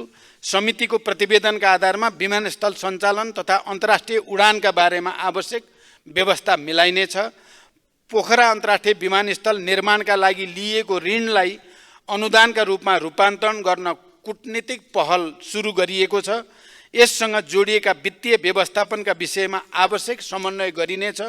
पोखरालाई पर्यटकीय राजधानी घोषणा गरिएसँगै यस विमानस्थलबाट देशका विभिन्न क्षेत्रमा क्षेत्रीय विमानस्थल र अन्य विमानस्थल समेत हवाई सेवा सञ्चालन गरी आन्तरिक पर्यटनको विकास गर्ने कार्य सरकारको प्राथमिकतामा रहेको छ। हालै भएको मेरो चीन भ्रमणका सन्दर्भमा चीनका विभिन्न सहरहरूबाट अन्तर्राष्ट्रिय उडान सिधै पोखरा अन्तर्राष्ट्रिय विमानस्थलमा ल्याउनको लागि छलफल र एउटा सैद्धान्तिक सहमति भएको छ। मलाई विश्वास छ छिटै त्यस्ता अन्तर्राष्ट्रिय उडानहरू पोखरा अन्तर्राष्ट्रिय विमानस्थलमा आउनेछन् र यो समस्याको समाधान हुनेछ। धन्यवाद। अब प्रश्नकर्ता मान्य सदस्य श्री छिरिङ डमडुल लामा भोटे।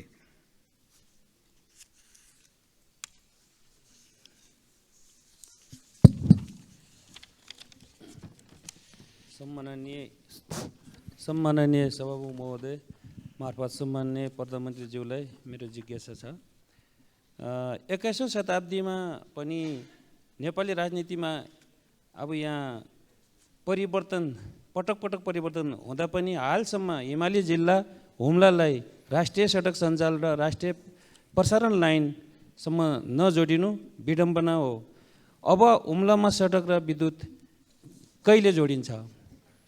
2, कर्णाली कोरिडोर अन्तर्गत खुलालु हिल्सा सलिसल्ला खण्डको रु 4 अरब 53 करोड बहुवर्षीय ठेक्का पहिलेको अर्थमन्त्रीज्यूले सहमति दिनु भएन, के कारणले हो कि अब नयाँ सरकार र नयाँ अर्थमन्त्रीज्यूले यो गौरवको योजनालाई सहमति दिन्छ कि दिँदैनन्? दिए भने कति समय लाग्छ? अब साथै यो मृत्यु मार्गमा परिचित कर्णाली कोरिडोरलाई जीवन मार्गमा कहिले बदल्छ?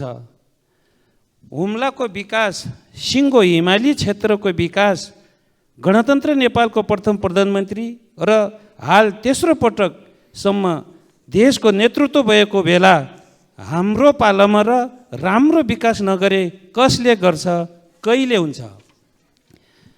अब के अबको बजेटमा हिमाली क्षेत्रलाई, हुम्लालाई लगायत सबै दुर्गम जिल्लालाई समान बजेट वितरण गर्छ?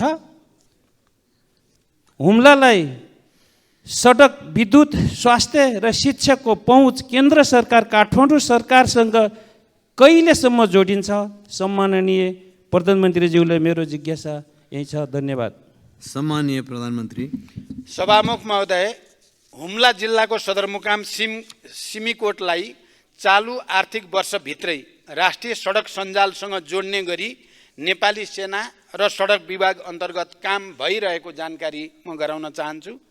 कर्णाली कोरिडोर र कर्णाली राजमार्ग समेतको सडकको अवस्था सुधार गर्न आवश्यक बजेट व्यवस्था गरिएको छ।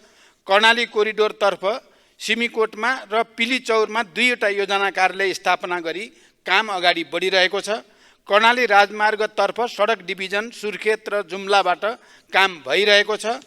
खुलालु सल्लिसल्ला खण्डको सुधारका लागि बहुवर्षीय योजना ठेक्का गरिने र आगामी आर्थिक वर्षको बजेटमा समेत कर्णाली कोरिडोरलाई उच्च प्राथमिकतामा राखिने जानकारी पनि म मान्य सदस्यलाई गराउन चाहन्छु। कर्णाली प्रदेशका डोल्पा, जुम्ला, मुगु तथा हुम्ला जिल्लामा विद्युतीकरण विस्तारका लागि गत आर्थिक वर्षमा नै ठेक्का व्यवस्था भएको र डिजाइन ड्रइङ स्वीकृति भइसकेको छ।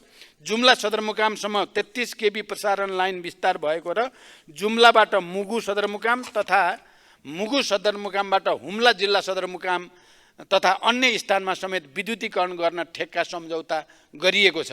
निर्माण व्यवसायीबाट आगामी 2 वर्षभित्र 33 केबी क्षमताको प्रसारण लाइन निर्माण सम्पन्न गरी विद्युतीकरण विस्तार गर्ने योजना रहेको बेहोरा समेत म यस सम्मानित सदनलाई जानकारी गराउन चाहन्छु।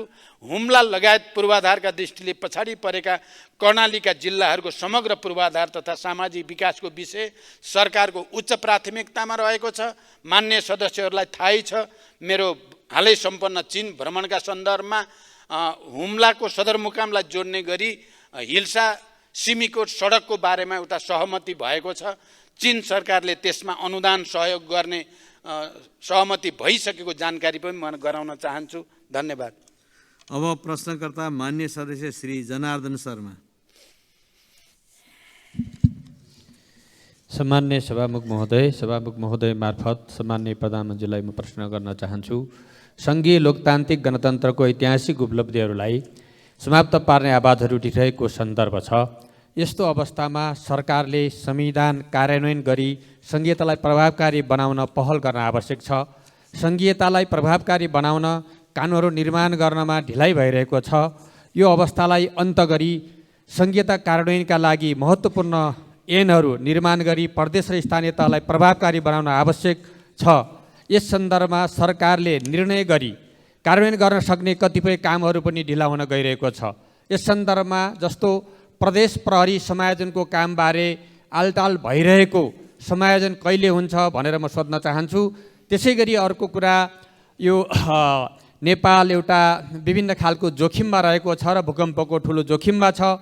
जाजरकोटको रामीडाँडा बझाङ डोटीमा गएको भूकम्पले गरेको क्षतिको पुनर्निर्माण गर्न बजेटको व्यवस्था गरी कामहरू कुन मितिबाट प्रारम्भ गरिनेछ भन्ने कुरा प्रश्न पारिदिनु भएमा आभारी हुने थिएँ। धन्यवाद।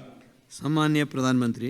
सभामुख महोदय, सङ्घीयता कार्यान्वयन गर्न आवश्यक ऐन निर्माणका लागि राष्ट्रिय सभाको विधान समिति र सङ्घीयता कार्यान्वयन अध्ययन तथा अनुगमन संसदीय विशेष समितिले दिएको सुझाव कार्यान्वयन गर्ने विषय सरकारले उच्च प्राथमिकतामा राखेको छ।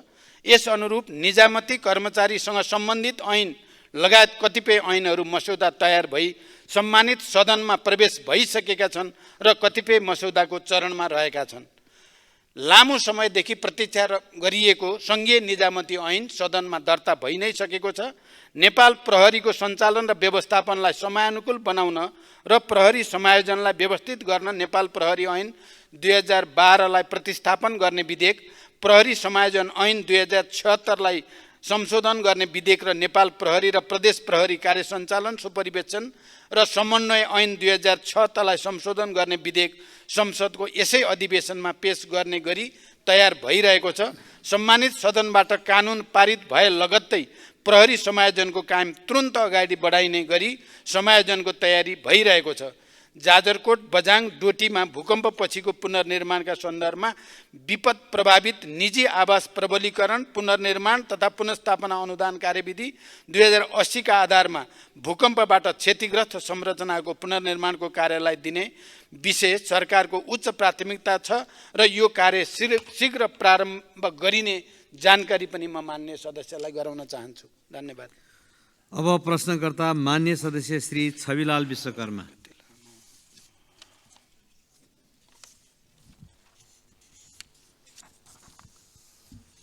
सम्माननीय सभामुख महोदय, मैले प्रतिनिधित्व गर्ने रूपन्देही निर्वाचन क्षेत्र नम्बर 1 समेतका नेपाली जनताका तर्फबाट यो सम्मानित सदनमा सम्माननीय प्रधानमन्त्रीज्यूबाट निम्न प्रश्नहरूको जवाब चाहन्छु। आज पनि यो देशमा लाखौँ लाख जनता भूमिहीन, सुकुम्बासी र अव्यवस्थित बसोबासी छन्। देशको संविधानले मौलिक हकमा नै यिनको अधिकारलाई सुनिश्चित गरेको छ। भूमिहीन दलितको हकमा सोको कार्यान्वयन गर्न कानुन समेत बनिसकेको छ। कानुनमा 3 वर्षभित्र जग्गा उपलब्ध गराउने भनिएको छ। त्यो 3 वर्ष कहिले आउँछ प्रधानमन्त्रीज्यू? यस प्रकार वर्षौँ वर्ष जमिन भोग चलन गरेका तर आफ्नो नाममा केही नभएका राष्ट्रिय आवास कम्पनीको आलटालले पीडित यी अव्यवस्थित बसोबासीको समस्या कहिले सम्बोधन हुन्छ? पुस्ता दर पुस्ता सुकुम्बासी हुन बाध्य यी जनतालाई लाल पूर्जा चाहियो, आश्वासन अब चाहिएन, पुग्यो। हामी भन्दैछौँ व्यवस्था बदल्यौँ, अब जनताको अवस्था बदल्छौँ। यो संविधानको मुख्य विशेषता भनेको सङ्घीयता, लोकतन्त्र, गणतन्त्र, समानुपातिक समावेशिता र धर्मनिरपेक्षता हुन्। यसमा कुनै दुविधा छैन। तर समाजको संरचनामा पिँधमा रहेका लगभग 14% दलित जनताको प्रतिनिधित्व हामीले कता खोज्ने हो? संविधानको कार्यान्वयन कसले गर्ने हो? स्वयं प्रधानमन्त्रीज्यूको नेतृत्वमा रहेको मन्त्री परिषदको संरचनामा यी तस्बिर किन परेनन्? प्रदेश सरकारदेखि राज्यका सबैजसो नीति निर्माण र कार्यान्वयनका महत्त्वपूर्ण क्षेत्रमा यी पङ्क्तिहरू किन वञ्चित छन्? देशको संविधान उल्लङ्घन गर्ने अधिकार सम्माननीयज्यूलाई कसले दियो? हरेक पाइला पाइलामा जात र जातपात र छुवाछुतको भेदभावले अन्यायमा पारिएका, हेपिएका तर आफ्नो कला, सिप र श्रमले सिङ्गो समाजको सेवा गर्दै आएका यी दलित जनताले मानव मर्यादा कहिले पाउँछन्? परम्परागत कला र सिपले प्रोत्साहन कहिले पाउँछ? जवाब चाहियो। सम्माननीय सभामुख महोदय, हाम्रो दक्षिणतर्फ छिमेकी भारतसँग लगभग 1800 किलोमिटर खुला सीमा छ। सिमानामा माटोको रक्षा गरेर बसेका नेपाली जनता बिना पोसाकका सिपाही हुन्, रक्षक हुन्, तर ती सताइएका छन्, गरिबीको मारमा तिनै परेका छन्। पारीको पुलिस प्रशासनले अनेक बहानामा दुःख दिएको छ, वारिकाले पनि कम शास्ति दिएका छैनन्। सीमावर्ती जनताको सुरक्षा, विकास पूर्वाधारदेखि तिनको जीवनमा बदलाव ल्याउनका निम्ति सरकारको के योजना छ? महामानव गौतम बुद्धको जन्मस्थल लुम्बिनीको बृहत्तर विकासको गुरु योजनाले कहिले मूर्तता पाउँछ?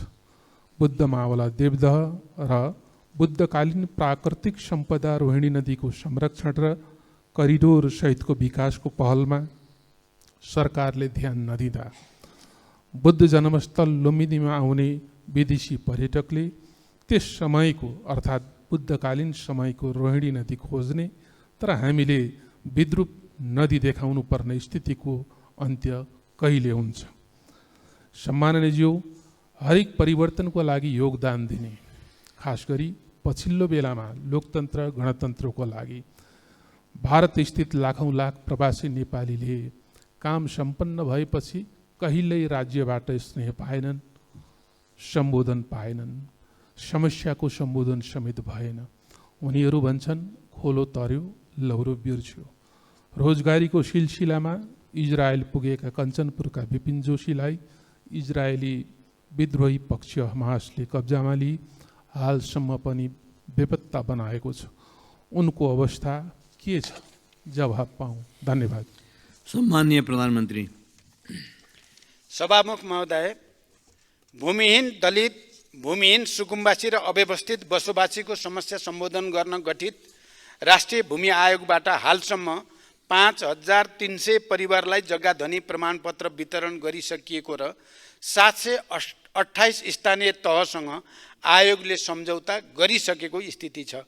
हालसम्म 14,36,400 भन्दा बढी निवेदनहरू सङ्कलन भएकोमा 10,47,122 निवेदन कम्प्युटरमा प्रविष्ट गरिसकिएको छ। आयोगका कार्यहरूलाई प्रभावकारी बनाउन वन ऐन र भूमि सम्बन्धी ऐन संशोधनको प्रक्रिया अगाडि बढाइएको छ र कानुन संशोधनसँगै हालसम्म नाप जाँच र नक्साङ्कन भइसकेका 2,43,561 किता तत्काल उपलब्ध गराउने तयारी आयोगले गरेको जानकारी गराउन चाहन्छु। राष्ट्रिय आवास विकास कम्पनी मार्फत देशका विभिन्न स्थानमा आफ्नो स्वामित्व र भोगाधिकार रहेको फुटकरतर्फ 3043 बिघा 4 कट्ठा 2 धुर र जग्गा धनी प्रमाणपत्र भएको 172 बिघा 4 कट्ठा 8 धुर गरी कुल 3215 बिघा 8 कट्ठा 10 धुर जग्गामा साबीको पुनर्वास कार्यक्रम अन्तर्गत तत्त स्थानमा बसोबास गरिरहेका सोबासीहरूलाई घडेरी उपलब्ध गराउने नीति रहेको छ। त्यसअनुसार हालसम्म 207 परिवारलाई घडेरी उपलब्ध गराइएको छ। घडेरी उपलब्ध गराउन बाँकी 12,453 परिवारलाई आवश्यक कानुनी एवं नीतिगत व्यवस्था गरी यथाशीघ्र घडेरी वितरण गरिनेछ। दलितहरूको समग्र विकास र उचित प्रतिनिधित्वको सम्बन्धमा मैले माननीय चन्द्रबहादुर विश्वकर्माले राख्नुभएको जिज्ञासा सम्बोधन गर्ने सन्दर्भमा स्पष्ट पारिसकेको छु। अहिलेको हाम्रो क्याबिनेटमा पनि दलितहरूको प्रतिनिधित्व हुने कुरा पनि म प्रश्न गर्न चाहन्छु। सीमावर्ती क्षेत्रका नागरिकहरू सीमाका रक्षक हुन्। सीमा क्षेत्रका नागरिकको आर्थिक सामाजिक विकासका लागि सरकारले सीमा क्षेत्र विकास कार्यक्रम सञ्चालन गर्ने तयारी गरिरहेको छ। लुम्बिनी बृहत्तर विकास गुरु योजना राष्ट्रिय गौरवको आयोजनाको रूपमा कार्यान्वयन भइरहेको छ। थप सदन स्रोतको व्यवस्था गरी उक्त आयोजना कार्यान्वयनलाई तीव्रता दिइनेछ। लुम्बिनी विकास गुरु योजना भित्रका सम्पदाहरूको खोजी उत्खनन र विकास गर्ने कार्यलाई निरन्तरता दिइनेछ। इजरायलमा अध्ययनका लागि गएका नेपाली विद्यार्थी विपिन जोशीको रिहाईका लागि सरकारले निरन्तर प्रयास गरिरहेको छ र सरकारले मध्यस्थकर्ता देशहरू मार्फत समेत निजको रिहाईको लागि संवाद अगाडि बढाएको कुरा पनि म प्रश्नसँग राख्न चाहन्छु। धन्यवाद। अब प्रश्नकर्ता मान्य सदस्य श्री गंगा कार्की।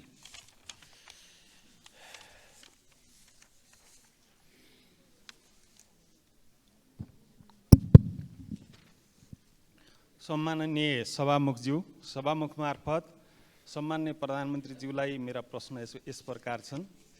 ललिता निवास भुटानी शरणार्थी सुनकाण्ड लगायतका फाइल खोलेर अपराधमा संलग्नलाई कारबाहीको दायरामा ल्याएकोमा वर्तमान प्रचण्ड सरकारलाई धन्यवाद दिन चाहन्छु।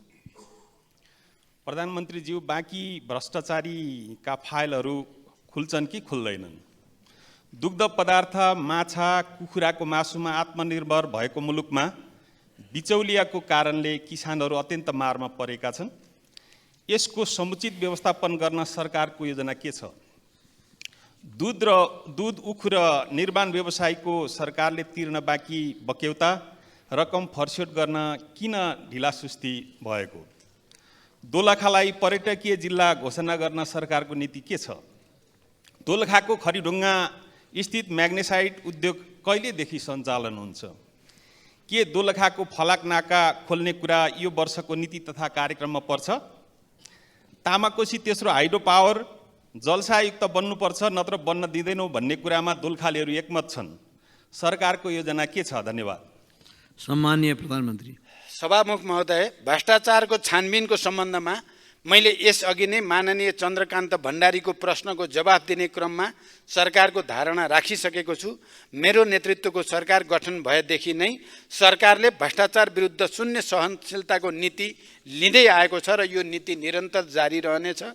मिटर ब्याज, भुटानी शरणार्थी, सुन तस्करी, सरकारी जग्गा हिनामेना लगायत जुनसुकै विषय वा क्षेत्रका अपराधिक क्रियाकलापको निष्पक्ष र तथ्यपरक अनुसन्धान तथा छानबिन गरी यस्ता कार्यमा संलग्न व्यक्ति वा समूहलाई कानुनी कारबाहीको दायरामा ल्याउन सरकार दृढ छ।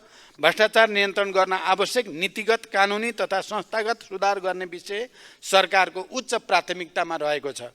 नेपाली कृषकहरूको निरन्तरको प्रयासबाट दूध, माछा र कुखुराको मासु उत्पादनमा देश आत्मनिर्भरताको नजिक पुगेको स्थिति छ। यसलाई स्थायित्व दिन सरकार निरन्तर प्रयत्नशील छ। दूध, माछा र कुखुराको मासुको मूल्य श्रृङ्खलालाई कृषकमुखी बनाउन उद्योगसँग खरिद सम्झौता एवं बाई ब्याक ग्यारेन्टी गरी साझेदारीमा उत्पादन, सङ्कलन, प्रशोधन, भण्डारण तथा बजारीकरणका कार्यक्रमहरू केन्द्रित गरिएका छन्। उखु किसानहरूले प्रोत्साहन अनुदान बापत पाउने गत वर्षको 1 अरब 32 करोड रुपियाँ भुक्तानी गरिसकिएको छ। आर्थिक वर्ष 71-72 को कञ्चनपुर र कपिलवस्तु जिल्लाका उखु किसानको पुरानो बक्यौता सम्बन्धित उद्योगबाटै भुक्तानी गराउन सरकारले समन्वय गरिरहेको छ। किसानलाई तत्काल दूधको मूल्य भुक्तानी गर्न नेपाल सरकारबाट दुग्ध विकास संस्थानलाई 30 करोड ऋणको व्यवस्था गरिएको छ। साथै अन्य उद्योगहरूका लागि आफ्नो उत्पादनलाई धितोमा राखी ब्याङ्क मार्फत ऋण प्रवाह गर्न सहजीकरण गरिएको छ।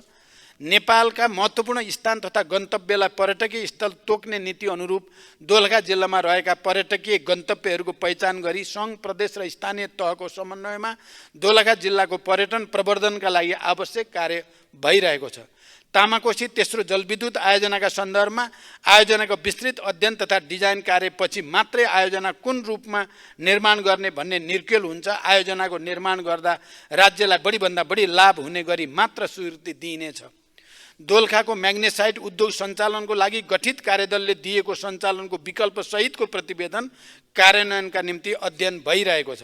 उक्त उद्योग सञ्चालनका लागि उद्योग सञ्चालक साझेदारले उद्योगको खानी क्षेत्रको थप अध्ययन गरिरहेको छ। प्राविधिक अध्ययन पश्चात उपयुक्तताको आधारमा उद्योग छिटै सञ्चालन गरिनेछ। दोलखाको फलाका नाका खोल्ने विषयमा मित्रराष्ट्र चीनसँग कूटनीतिक पहल भइरहेको र चीन सरकार सकारात्मक रहेको छ। छिमेकी देशहरूसँग जोडिएका सीमा नाका खोल्ने तथा व्यवस्थित गर्ने विषय सरकारको प्राथमिकतामा छ। निर्माण व्यवसायको बाँकी रकम भुक्तानी गर्ने विषयमा सम्बन्धित मन्त्रालयको माग बमोजिम आवश्यक रकम निकासा एवं भुक्तानी भइरहेको र बाँकी रकम समेत शीघ्र भुक्तानी दिने व्यवस्था मिलाइएको छ। धन्यवाद। अब प्रश्नकर्ता मान्य सदस्य श्री छिरिङ लामा तामाङ।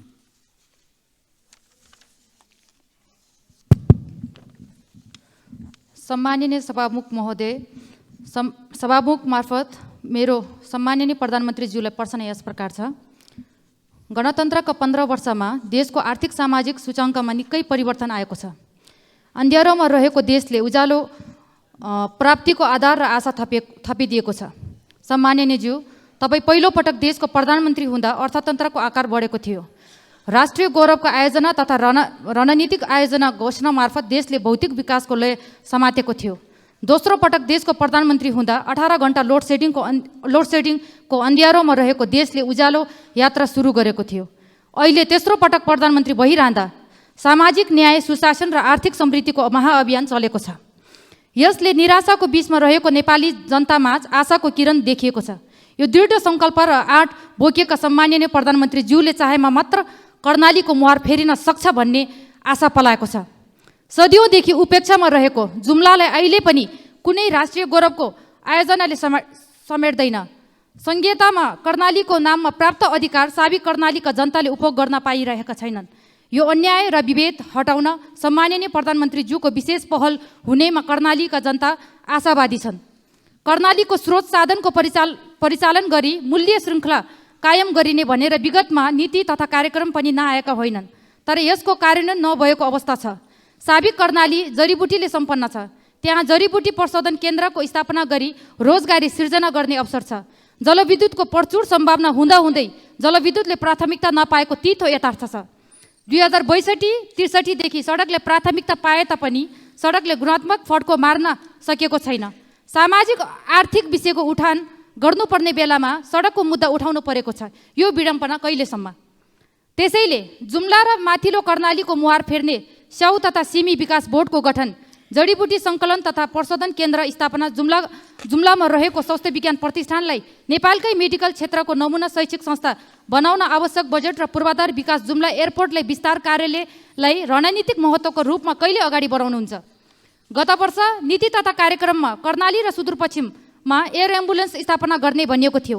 अहिलेसम्म त्यो कार्यक्रम किन कार्यान्वयन भएन? माथिल्लो कर्णालीका शैक्षिक जनशक्ति र राजनीतिक जनशक्तिको संरक्षण र अभिभावकत्व कसरी गर्नुहुन्छ? धन्यवाद।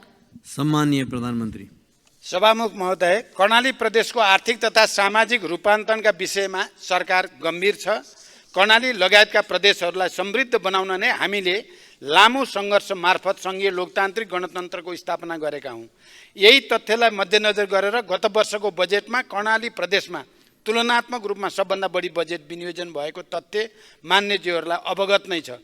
पूर्वाधारको कमी, गरिबी, दुर्गम र पिछडिएको क्षेत्रका रूपमा चिनिएको कर्णालीलाई समृद्ध कर्णालीमा रूपान्तरण गर्न तिनै तहका सरकारबाट एकीकृत प्रयास भइरहेको छ। कर्णाली क्षेत्रमा हुने जडीबुटी लगायत कृषि र वनजन्य उत्पादन प्रवर्धन, पर्यटन विकास र प्राकृतिक स्रोतको समुचित उपयोग मार्फत विकास र समृद्धिको अपार सम्भावना रहेको कर्णालीको मुहार फेर्न नेपाल सरकार प्रतिबद्ध छ। कर्णाली र सुदूरपश्चिम प्रदेश लक्षित एयर एम्बुलेन्स स्थापना गर्ने सम्बन्धमा सरकारले हाल विपदमा परेका नागरिक र गर्भवती महिलाहरूको उद्धारका लागि नेपाली सेनाको हेलिकप्टर 24 घण्टा नै सुर्खेतमा राख्ने व्यवस्था मिलाइएको छ। यसबाट जाजरकोटमा 358, रुकुम 21, जाजरकोटमा 358, रुकुम 21 जना भूकम्प प्रभावित नागरिकहरूको उद्धार गरिनुको साथै तथा कर्णाली प्रदेशका 221 जना र सुदूरपश्चिम प्रदेशका 107 जना महिलाहरूलाई सेवा प्रदान गरिसकिएको छ। धन्यवाद। अब प्रश्नकर्ता मान्य सदस्य श्री गोमा लाभ सापकोटा।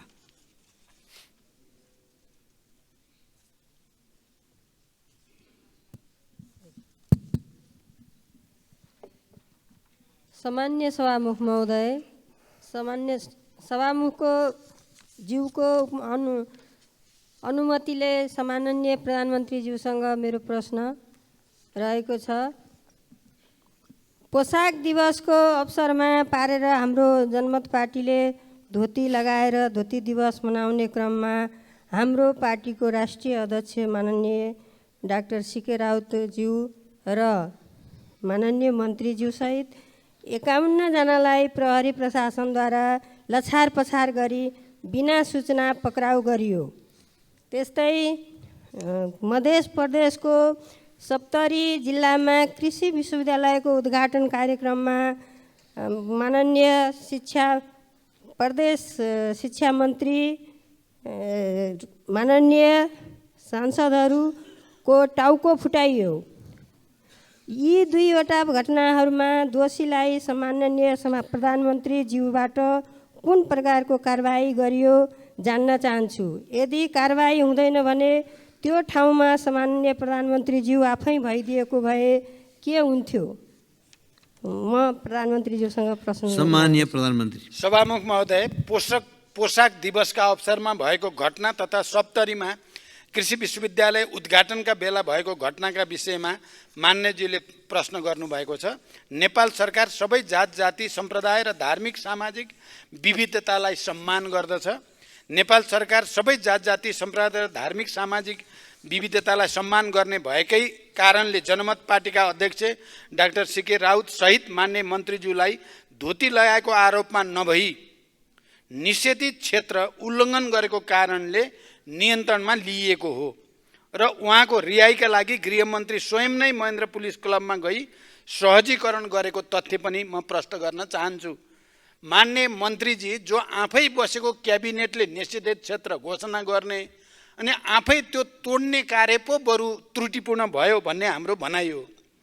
त्यसै गरी मध्य प्रदेश स्थित सप्तरी जिल्लामा कृषि विश्वविद्यालयको उद्घाटनका क्रममा दुई पक्षको सम्भावित भिडन्त रोक्न र शान्ति सुरक्षा कायम गर्ने क्रममा तोकिएको सीमा रेखा पार गरी अघि बढ्न खोज्ने समूहलाई रोक्न सामान्य बल प्रयोग भएको थियो।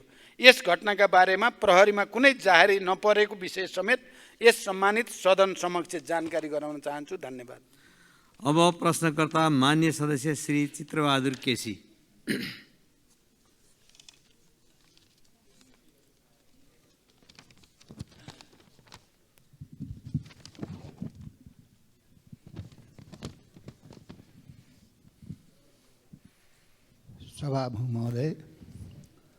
सभामुख महोदय मार्फत सम्मानीय प्रधानमन्त्रीलाई मैले छोटो प्रश्न गर्न चाहन्छु।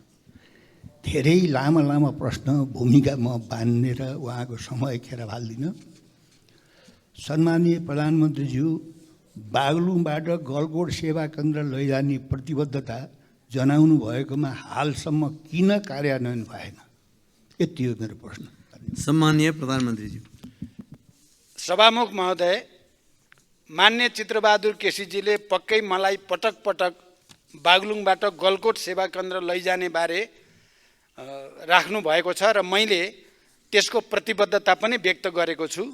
बागलुङ जिल्लाको गलकोटमा इलाका प्रशासन कार्यालय नै स्थापना गर्ने विषयमा सरकारले आवश्यक तयारी गरिरहेको विषय म मान्य सदस्य र यस सम्मानित सदनलाई जानकारी गराउन चाहन्छु। धन्यवाद।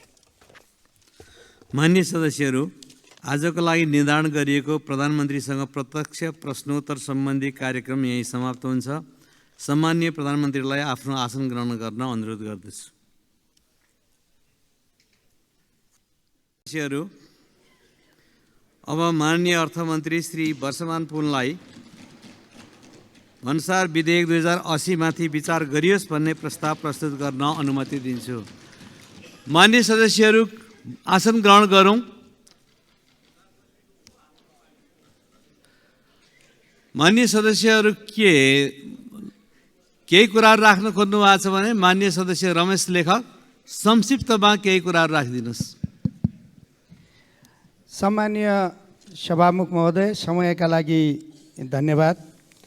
सम्मानीय सभामुख महोदय, केही समयदेखि निरन्तर सम्मानित सदनमा अत्यन्त गम्भीर विषय गम्भीरतापूर्वक उठेको छ। नेपाली काङ्ग्रेस लगायतको सबै प्रतिपक्ष बेन्चबाट निरन्तर हामीले एउटा कुरा उठाइराखेका छौँ। त्यो के हो भन्दा देशका कतिपय सहकारी संस्थाहरूमा लाखौँ नागरिकहरूले जम्मा गरेको रकम हिनामिना भएको छ, अपचलन भएको छ, दुरुपयोग भएको छ र नागरिक त्यसबाट पीडित भएका छन्। यो विषय सम्मानित सदनमा उठेको छ। यो विषय पीडितहरूले सडकमा उठाएका छन्। नागरिक समाजबाट उठिराखेका छ।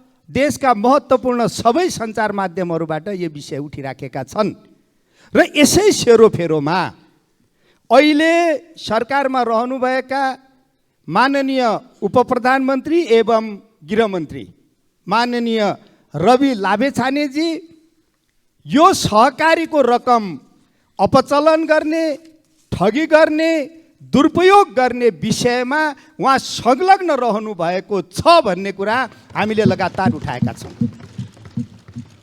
र हामीले यसै सदनले यसभन्दा पहिला स्थापित गरिसकेको विषय कुनै पनि माननीय मन्त्रीजी यदि कुनै अनुसन्धानको घेरामा आउनुभयो, यदि प्रश्न उठ्यो, राज्यको कुनै सक्षम निकायले यदि अनुसन्धान गर्नुपर्ने स्थिति भयो भने त्यस्तो माननीय मन्त्रीजी मन्त्रीको पदमा रहन रहनुहुन्न। त्यसकारण उहाँले राजीनामा गर्नुपर्छ भन्ने कुरा पनि हामीले उठाउँदै आएका छौँ। हामीले निरन्तर यस बारेमा माननीय गृहमन्त्रीजीको राजीनामा माग गर्दै यो बारेमा सम्मानीय प्रधानमन्त्रीजीको जवाब माग गरेका हौँ। आज सम्मानीय प्रधानमन्त्रीजी सम्मानित सदनमा प्रस्तुत हुनुभयो, आफ्ना विषय राख्नुभयो र यो बारेमा सम्मानीय प्रधानमन्त्रीले कुरा राख्दा मूलतः 3-4वटा विषय देखा पर्यो। पहिलो कुरा, सम्मानीय प्रधानमन्त्रीजीले माननीय उपप्रधान एवं गृहमन्त्री मान्य रवि लामेछानेजी सरकारीको संस्थापक, व्यवस्थापक, सञ्चालक सदस्य के पनि हुनुहुन्न भन्नुभएको छ। सहकारीको रकम अहिलेसम्म देखिएका प्रमाणबाट हिनामिना भएका प्रमाणहरू छैनन् भन्नुभएको छ। अनुसन्धानबाट अपराध देखिएन भन्नुभएको छ र नेपाली काङ्ग्रेसले यो विषयलाई अनावश्यक रूपले राजनीतिकरण गर्नु भएन भन्नुभएको छ। यो 4-5वटा कुरा जुन सम्मानीय प्रधानमन्त्रीजीले भन्नुभयो, यो कुरामा हाम्रो चित्त त बुझेन। चित्त बुझ्ने ठाउँ पनि पटक्कै भएन। बरु मलाई थप चिन्ता जाग्यो, थप चिन्ता भयो। चिन्ता के भयो भने सम्माननीय प्रधानमन्त्रीलाई नै गलत जानकारी दिइँदैछ, गलत सूचना प्राप्त हुँदैछ। सम्मान्य प्रधानमन्त्रीजी नै अँध्यारोमा हुनुहुन्छ भने अब यो कुराको निष्पक्ष छानबिन होला। जो कुरा प्रधानमन्त्रीलाई जानकारी छैन, प्रधानमन्त्रीजीले भन्नुभयो प्रमाण छैन। अब म आग्रह गर्न चाहन्छु, पोखरा महानगरपालिकाले सूर्य दर्शन सहकारीबाट गोर्खा नेटवर्क प्रालीको नाममा रवि लामेछानेजीको नाममा पुलेसो कर्जा नम्बर 116-4456 खडा गरी खाता नम्बर 49-00770 मार्फत पेस्की फर्सट गर्यो भनेर लेखेको यो प्रमाण होइन अथवा यो के हो? जाहेरी दरखास्त परेको छ, 426/129 जाहेरी दरखास्त दर्ता छ। कास्की जिल्ला प्रहरी कार्यालयमा दर्ता छ। 2080 माघको 22 गतेमा पीडितहरू जाहेरी दरखास्त लिएर गएका छन्। पुरानै जाहेरी दरखास्त दर्ता भएको हुनाले त्यो यसैको निरन्तरता हुन्छ भनेर प्रहरीले त्यसलाई रेकर्डमा राखेको छ। यो पीडितहरूले दिएको जाहेरी दरखास्त प्रमाण होइन। अथवा अब यी त प्रधानमन्त्रीजीले प्रत्यक्ष नदेखेका प्रमाण भए, जुन जानकारी दिनुपर्ने निकायले प्रधानमन्त्रीजीलाई जानकारी दिएको छैन। यदि जानकारी दिएको छ भने सम्माननीय नेता, सम्माननीय प्रधानमन्त्रीजीले यसलाई गम्भीरतापूर्वक, यसलाई अत्यन्त सिरियस ढङ्गले हेर्नु भएको छैन भन्ने मेरो आग्रह छ। यो त अप्रत्यक्ष कुरा भयो।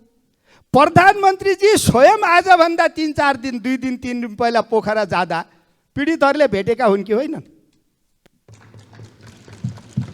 अनि पीडितहरूले भेट्दा सहकारीको रकम दुरुपयोग भयो, अपचलन भयो, त्यसमा हाम्रो रकम जम्मा गरिएको थियो।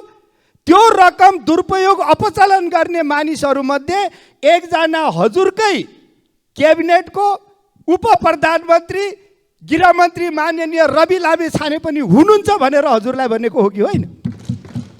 अब यो पनि प्रमाण होइन। पीडितले भनेका कुरा प्रमाण होइनन्। प्रहरीमा दरखास्त, जाहेरी दरखास्त दर्ता गरेको प्रमाण होइन।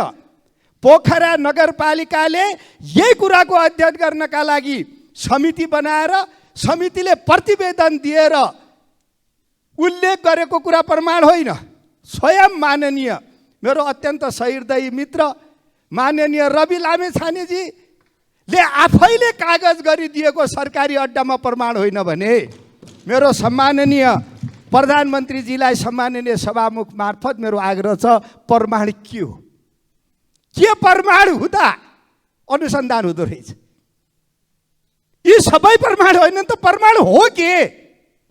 मैले जानेको नेपालको मौजुदा कानुनी व्यवस्था, नेपालको हाम्रो फौजदारी न्यायको निरन्तरको अभ्यास र स्थापित सिद्धान्त भनेको तत्काल प्राप्त प्रमाण भनेको पीडितले विधिवत यदि जिल्ला प्रहरी कार्यालयमा जाहेरी दिएको छ र त्योसँग केही तत्काल प्राप्त प्रमाणहरू छन् भने त्यो प्रमाण हो, त्यसले अनुसन्धान हुन्छ।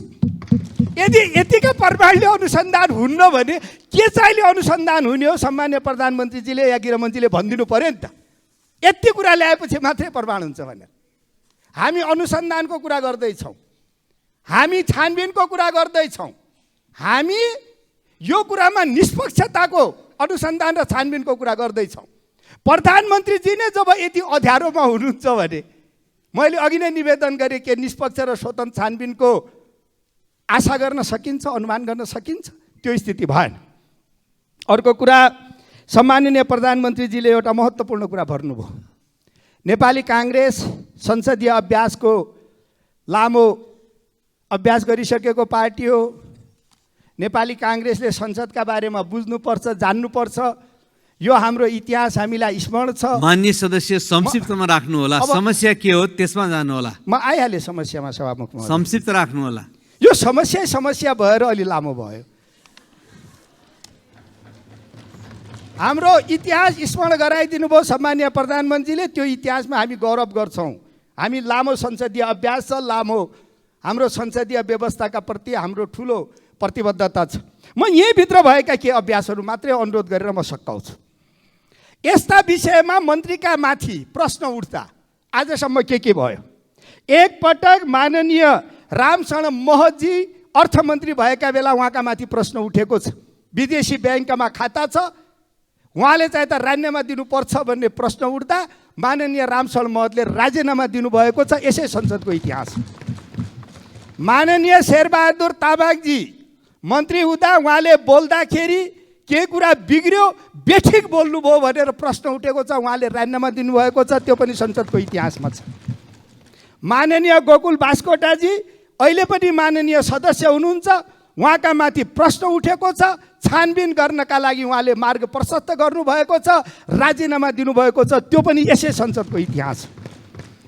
अर्को एउटा कुरा छ, माननीय भरतमोहन अधिकारीजीले अर्थमन्त्रीका रूपमा यहाँ बजेट प्रस्तुत गर्दा बजेटका माथि प्रश्न उठेको छ, छानबिन समिति गठन भएको छ, यही संसदमा, त्यो पनि इतिहास छ। माननीय विष्णु पौडेलजीले अर्थ विधेयक, विनियोजन विधेयक बजेट प्रस्तुत गर्दा बजेटका माथि प्रश्न उठेको छ, छानबिन समिति गठन भएको छ, छानबिन भएको छ, त्यो पनि यो संसदको इतिहासमा छ।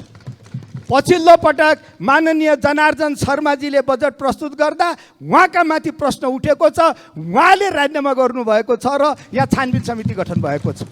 यो राजीनामा गर्दा कहिले नेपाली काङ्ग्रेसको सरकार छ, कहिले नेपाल कम्युनिस्ट पार्टी एकीकृत मार्क्सवादी लेनिनवादी एमालेको सरकार छ। यो इतिहासमा दर्ज भएका घटना हो। अब एउटा नयाँ विषय प्रवेश गरेको छ। मेरो नेता सम्माननीय प्रधानमन्त्रीजीले कुनै प्रमाण छैन भन्दै हुनुहुन्छ। म भन्छु कुनै होइन, पर्याप्त प्रमाण छ, पर्याप्त प्रमाण छ, यो म भन्दैछु। यसको छिनोफानो कसले गर्छ सम्माननीय सभामुख महोदय? सम्माननीय प्रधानमन्त्रीले प्रमाण छैन भन्दै हुनुहुन्छ, म भन्दैछु अत्यन्त ज्यादा प्रमाण छ। यसको छिनोफानो के हुन्छ? हाम्रो यही जुहारीले छिनोफानो गर्छ कि यहीँनिर हामी अदालत हुन्छ? त्यसो होइन। ल म एउटा आग्रह गर्छु, अहिलेसम्म संसदको अभ्यासमा पनि भएको, संसदीय मान्यतामा पनि स्थापित भएको, म आग्रह पनि गर्न चाहन्छु सम्माननीय सभामुख मार्फत सम्माननीय प्रधानमन्त्रीज्यू र सरकारलाई आग्रह गर्न चाहन्छु र म चुनौती पनि दिन चाहन्छु। तपाईँ प्रमाण छैन भन्दै हुनुहुन्छ, म प्रमाण भन्दैछु। यही सदनभित्र छानबिन समिति गठन गरौँ, प्रमाण छ कि छैन त्यो पनि हेरौँ। यो मेरो आग्रह। यसलाई अत्यन्त सदाशयतापूर्वक, किनभने सम्माननीय प्रधानमन्त्रीले भन्नुभयो हाउसलाई को निरन्तर कामलाई अवरुद्ध गर्नु भएन भन्नुभएको छ। हामी हाउसको कामलाई अवरुद्ध गरिराखेका छैनौँ। आज पनि सम्माननीय प्रधानमन्त्रीजीले आफ्नो कुरा राख्नु भएको छ, प्रश्नोत्तर गर्नुभएको छ। हामी सदनलाई अवरुद्ध गरेर हामी बजेटका कुरादेखि महत्त्वपूर्ण विधेयकहरूलाई अवरोध सिर्जना गर्न चाहदैनौँ। हामीले त्यो गरेका पनि छैनौँ। तर यसरी गम्भीरतापूर्वक कुरा उठाउँदै पनि यदि सरकारले गम्भीरतापूर्वक लिएन, यदि सरकारले यी कुरालाई अगाडि बढाएन भने हाउस अवरुद्ध काङ्ग्रेसले गर्दैन। म आग्रह गर्न चाहन्छु सरकार आफैले हाउस अवरुद्ध गरेको मानिनेछ। अब यति कुरा भनिसकेपछि पनि यदि नियमित काम कारबाही संसदको अगाडि बढ्न सकेन भने सरकारले हाउस अवरुद्ध गरेको मानिनेछ। त्यसको जिम्मा सरकारले लिनुपर्छ र मेरो माग पनि छ, आग्रह पनि छ, चुनौती पनि छ। एउटा छानबिन समिति गठन गरौँ। यो संसदीय अभ्यास हो। संसदभित्र संसदको छानबिन समिति गठन गरौँ र दुधको दुध पानीको पानी निष्पक्ष छानबिनको वातावरण सुनिश्चित गरौँ। यसमा यदि आपत्ति छ सरकारलाई भने सरकार आफै गैर जिम्मेवार र सदनको नियमित कामलाई बाधा पुर्याउने मानिनेछ, ठहरिनेछ। धन्यवाद। जय नेपाल।